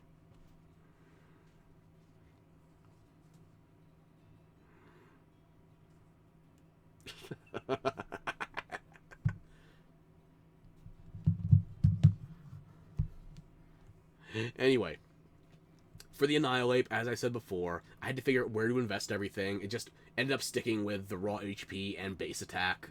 So, very physically focused. The HP could probably repurpose this in general, but I did put the last few EVs into special defense as opposed to speed. So it is a little more specialized. Now I think I have like 5 different raid Annihilates ready to go. I don't pretend it's a good decision, but it's one I made. The key thing here is, though, you focus energy on start with the Porygon 2, and theoretically, after that, all you have to do afterwards is press A on Drain Punch. That's it. That is theoretically the entirety of the strategy, and I hate it. Because you spend so much time with Rage Fist trying to get the damn thing to evolve, and once you actually have this, as an Annihilate, Rage Fist is theoretically your best move. But not against a Tera Ground raid boss. Or a Tera Normal raid boss. In fact, you can't use it at all against the Porygon, which you actually built for. Any decision is a good enough decision if you believe hard enough. What if I choose the path of evil? Does that make it good? Do I end up in the Megamind paradox? Do I end up in a terrible spin-off movie, like 10, 15 years later, that makes you wonder how it was ever considered in higher regard than the fucking minions from Despicable Me? Is that my fate? Can a man not change his destiny? Or am I just bad at assessing good decisions? Anyway. Yeah, theoretically, once I actually get to do the Porygon 2 raid, I only need 2 buttons to win. And that annoys me. It's not like I'm too proud for it or anything. Like, I did use the Skeleturgic's Metagross. That was, what, the last raid? 2 raids ago?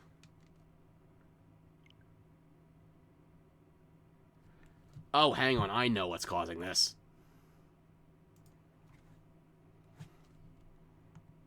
Now we're resynced. Good, that fixed the latency.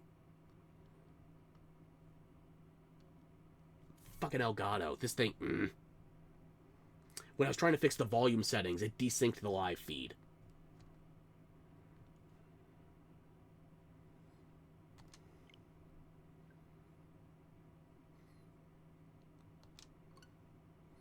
Better. There's still a little bit, but it's much better. Okay. You swear to God the forehead's about the same size, not sure. But blue's only a part. It's not my full-on, foundation. It's an accent piece.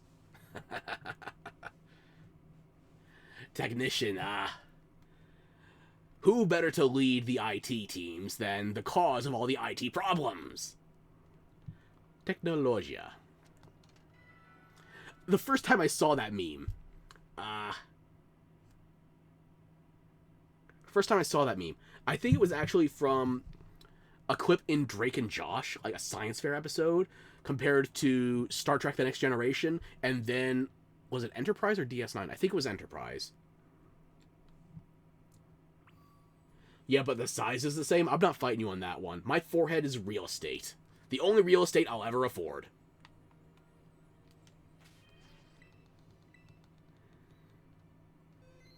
Megamind could never, no.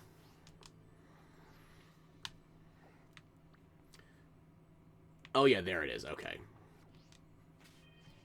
I'm just going to go online a second time to make sure I definitely, positively, absolutely have it synced for the new event. Why am I getting road raged from such a fervent Black Bull? Oh good, now it's a gangbang.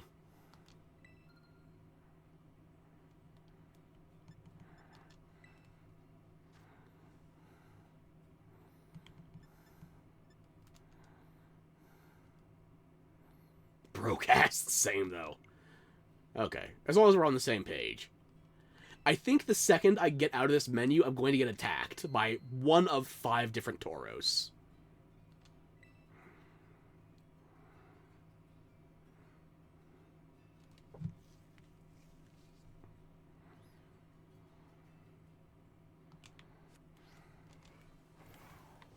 Psych! I choose Rapture. Or, given how sparse this place is on the actual ground level, it might be closer to San Diego. Or LA.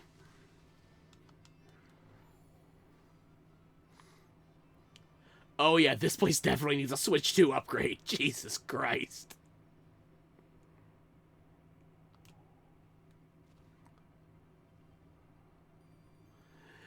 You could have told me this was released on the Wii, or maybe even the goddamn GameCube. Like, the GameCube would be a stretch, but I could believe this on the Wii. Oh my god, now you remember this game. What the fuck? You played it in design class?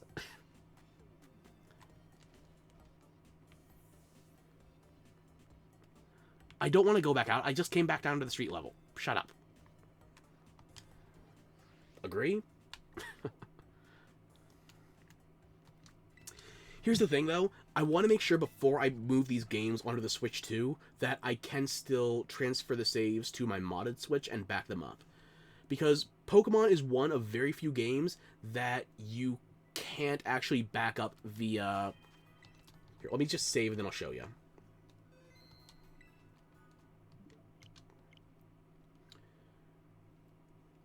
In most Switch games, you can pull up a save data cloud and you can back up your game save to the cloud. Honestly, I think the Switch fucked up here because they pay-gated the ability to back up your save, and it only goes to the cloud. There's no way to manually back up your save to, like, a USB drive. They got rid of that after the Wii U. And I guess the 3DS as well. You could put certain saves off of certain games onto a micro SD card, but I guess that was right about the same time between the two of them, yeah. Generally, most cases, you can back up your saves in at least one way for the majority of games. However, Pokemon games are one of those rare exceptions that they do not support the save data cloud service. You can transfer your save to another device. That's why your heart belongs to the Wii. I have a modded Wii, no joke, sitting 6-7 feet behind me. Like 2 meters, ballpark. Don't get used to the conversions. It was originally my sister's Wii. I modded it, put homebrew on it. It just stays up now. It's always good. You saw Bayonetta. I'm in the mood for a bit of a Bayonetta stream another day, but not today. But yeah, here's the thing. Pokemon, a JRPG that regularly takes between tens and hundreds of hours, does not let you back up your saves in any way, shape, or form. At all. So you know what? I have no problem with admitting that my second Switch, I modded that so that I could manually back up my saves via micro SD card. Or when I have my modded Switch plugged into my PC, I can just use the USB transfer app. Fucking Nintendo, I swear. It's not like they made it better with the Switch 2 either. They went with the same exact system, as far as I know.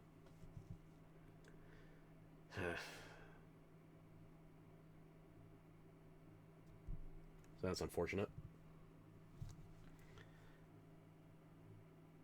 And Pokemon of all games, like, the majority of games that do this, which is already a small minority, the majority of games that won't let you back up saves via the cloud service, those are online multiplayer games. Pokemon has an online multiplayer component. I am willing to take a permanent lifetime ban from every Pokemon game's online multiplayer components if I can just back up my single-player saves. You can do that to me right now. Hand to God. And by God, I mean my closest piece of Bayonetta merch. You could ban me from everything online. I will do all my raids solo. I will tank the fucking hit. But I want the ability to back up my fucking saves.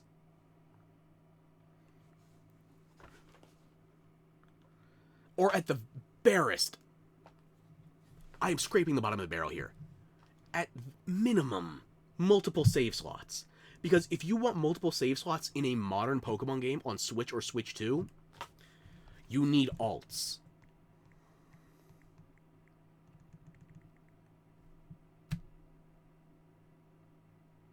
You need an entire separate account instead of just providing a second save slot. It's not like you ran out of space on the cartridge. You don't save data on the cartridge anymore. It's all on local storage. What's the reason? Is there a good reason at all? But we don't want you to potentially duplicate Pokemon when there's the risk of that unbalancing the competitive scene. It's already unbalanced. And, furthermore, you didn't get rid of all the duplication glitches anyway. I don't think you could fully fix these games. It's just the Switch 2 version performs better off of raw horsepower. You got that much of a hardware improvement. Screw Tendo. I can't say that, because in less than a week, I'm going to be showing off the Switch 2. I'm going to be doing at least one stream with it. But here's the, like, Bayonetta 1, Bayonetta 2, the Switch versions of these games, full support. No ambiguity. But I love Pokemon too much, at least the older Pokemon games, to let this shit slide. I gotta say my piece. And the worst of it is, if you buy it to make sure you have first-hand experience to speak with any ounce of authority, then you're blamed for supporting them. You're blamed for financially incentivizing the bad decisions. If you just lambaste them without providing any kind of personal interaction, whether you play it from your own purchase, whether you borrow or anything, you're then called a shill because, well, if you play it, if you don't, you're damned if you do, you're damned if you don't.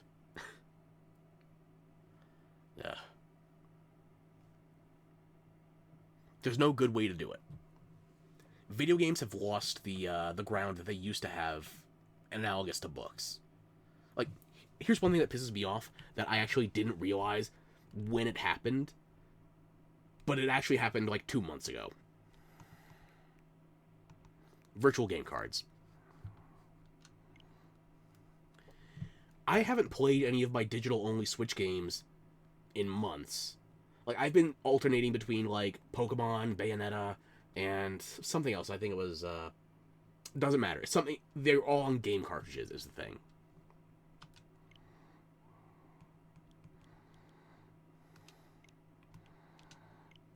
Here's the thing, though.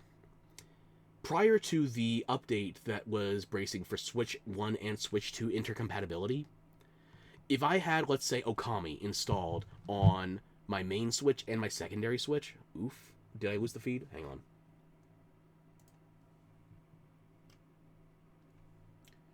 I'm refreshing the window.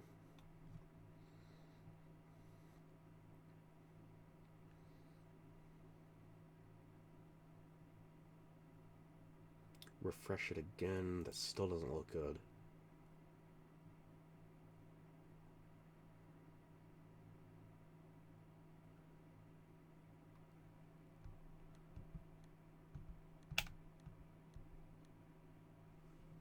No, something's wrong with that.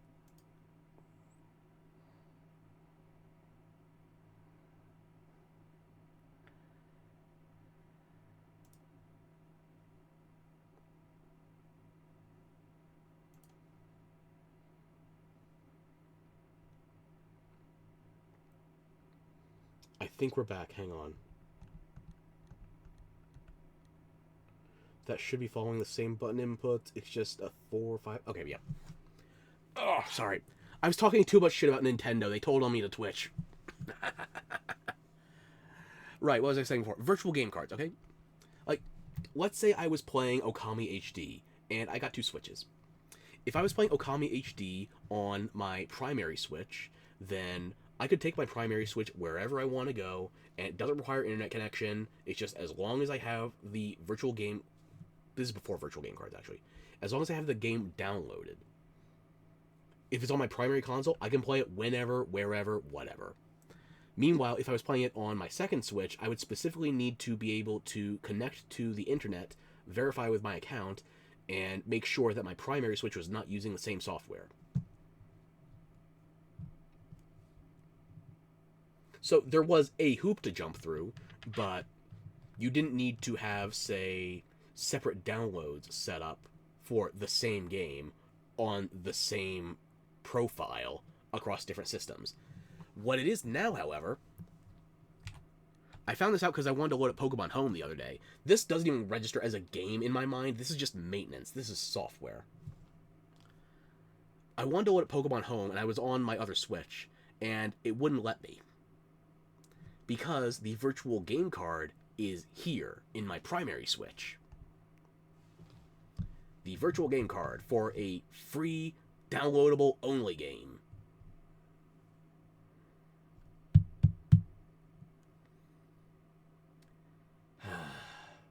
You miss the DS times when it comes to trading games. The DS was the best for it.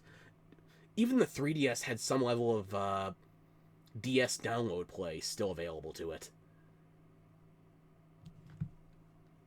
But yeah, we're going backwards compared to the DS. Like, 8 people could play one copy of a DS game, although 7 of them would have to use a Shy Guy mask. Now, one person can own the same game across multiple consoles, all legitimate... I don't get it. It bothers me. And the worst part is, they slipped it past me, because I didn't check when it was new. I checked on games, sure, but there were games I had physical copies of. Relax? Relax is a strong word. It just bothers me. Like, they made downloadable games worse with the upgrade from the Switch 1 to the Switch 2. Even if you don't get the Switch 2 console. This is like when Blizzard updated Warcraft 3 to the Reforged edition. Whether you play the original game or the Reforged re-release, everybody got upgraded to new internals. If I want to go back to the original Warcraft 3 now, I have to play it on a PC that will never go on the internet. I still have my discs from my old battle chest. And I do still have optical drives, so I could install them, mind you. Ain't nothing we can do, unfortunately. Well, here's one thing we can do. Yoink!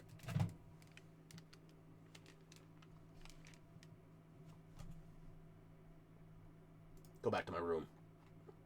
There you go. Ah.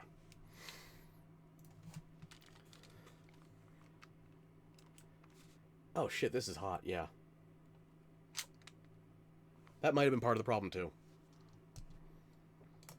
Hopefully not that they stapled a cooling fan onto the Switch 2. They literally just put a fan in the goddamn dock for the next one, and now the dock is like $80, $100. The puppies, yeah! You have the Cavalier Hound on the left, that is Edith, or Eddie. And you have the English Bulldog on the right, that is Wyboro. Or Wide Boy.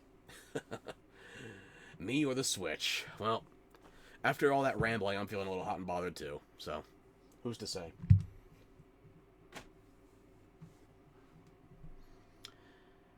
That's all I got for the 2 raids. Are those my actual dogs? No, I don't have any pets right now, unfortunately. I didn't have the heart in me to actually put my real-life animals in the holograms because it felt like I was depicting them as ghosts and keeping them around. I didn't have the heart. Obviously, I still have memories of my real pets, but right now, these fictional depictions are much more manageable. I do miss having pets, though. But I don't know if my heart's ready for another. I don't know if I could keep up with a new animal either, but the heart wants what it wants. And in my case, the heart wants to start wrapping things up, because I could have finished all those bosses in under an hour, but naturally I had to go on a yap fest, so for some reason people keep wanting me to open my mouth. You figure they put something in there, but no. Instead you want something out of it. Well, I got my desktop pets, that's true.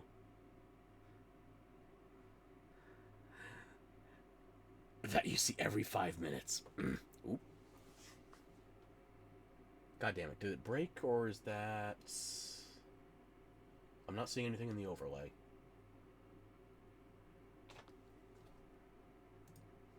Hang on.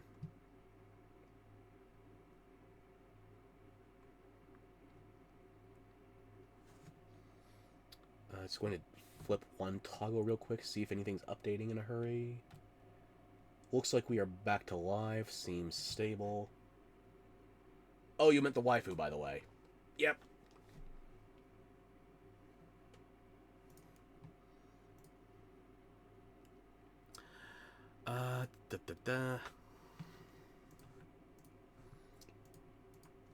If if you want to try it, there you go. It is free. It came out August last year, I want to say. So it's about 10 months old. Probably, that might actually be as old as my Orthworm that I was using today. But yeah, it's free, it's cute. If my PC's on, that thing's probably on too.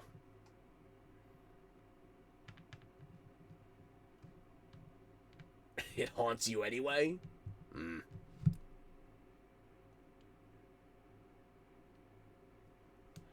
Well, we were talking about feeding silver to a werewolf, so if you're so down bad and dogged, maybe you should take a bite of this silver veil.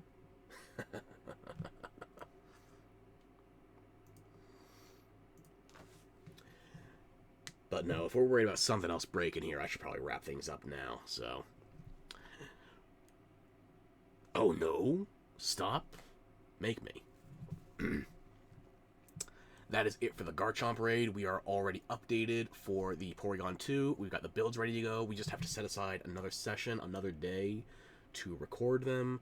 I need to actually practice the raid a little, make sure I understand the builds properly, get some fucking rest for once. I'm going to be back tomorrow. I'm not going to bullshit you.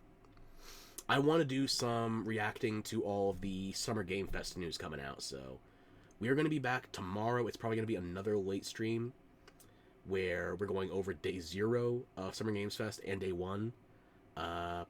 Day 0 basically being the Witcher Tech demo and the Sony State of Play, and then we go into, what was it, like 2-3 hours the first day?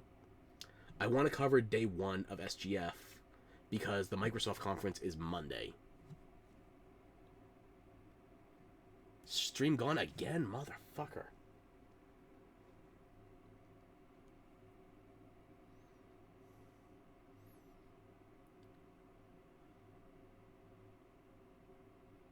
I think it's still catching up. I have yet to see what's broken, though.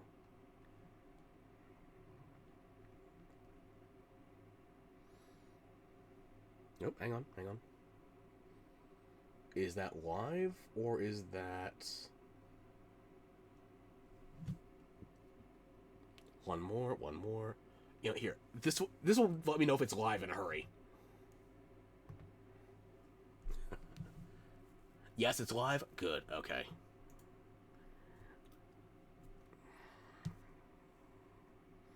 And the overlay. Nope, hang on. Okay, we're back. Okay. I'm just going over the plans again because I am streaming again tomorrow. It's probably going to be another late night after I see my family. You're trying to be fast. I'll be faster. Okay. It's going to be another late stream tomorrow. I want to do some React stuff with the Summer Games Fest and Day 0, Day 1 of that. It's going to be the Witcher Tech demo, the Sony State of Play, and they already did Day 1, so we're going to be reacting to all of that tomorrow night. I want to get it all out of the way soon so that we can be ready for the Microsoft conference on Monday. And we might even be able to do that live. I'm not promising anything, though. Clearly, my internet connection needs a rest, so maybe I should take one, too. But, all that said... Hang on. Yeah. All that said. Hope you had fun today. What time? Tomorrow, if I'm going to be doing it after my family clears out, it's probably going to be something... I'm going to ballpark it right now. It's probably going to be between 8 p.m. and 9 p.m. EST.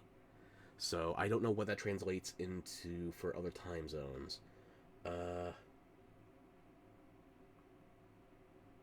Tentatively, that is the timetable I'm giving. So we are going to be doing a reaction to the Sony State of Play, the Witcher Tech demo, and the first day of Summer Games Fest tomorrow night. 1 a.m. for you. Okay, as long as you're okay with that. If not, I will... maybe you don't attend that one. I will forward you the YouTube link afterwards. You don't have to be here. You can sleep. It's allowed. In fact, you're the one who tells me to go rest. Are you familiar with the concept of a mirror? Well, maybe you are, maybe you aren't. But yeah, with all of the... You think you can't come tomorrow? Good. Rest. How's about a taste of your own fucking medicine?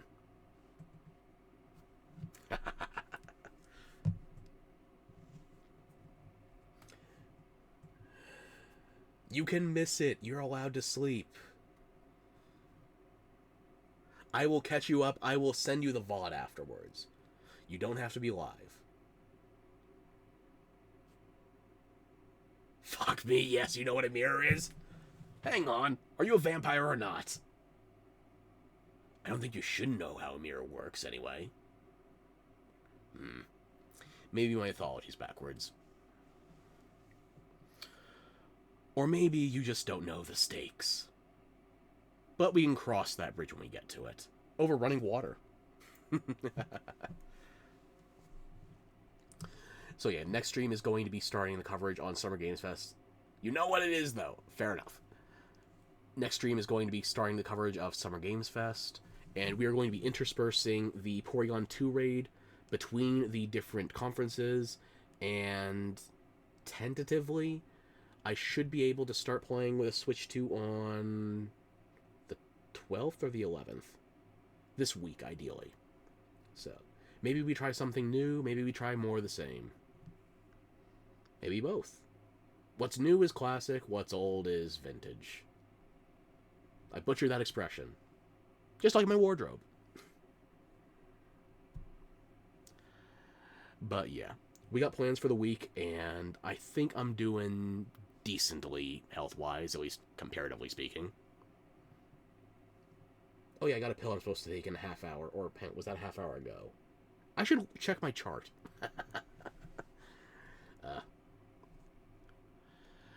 More to come this week, so thank you everybody for hanging out, and hopefully I've got something more for you soon.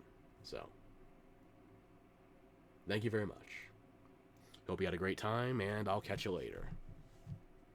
Until then, reflect on whether or not you know what a mirror is. Dumbass. Well, it might be a bitter pill to swallow, but I knew I was an idiot the entire time.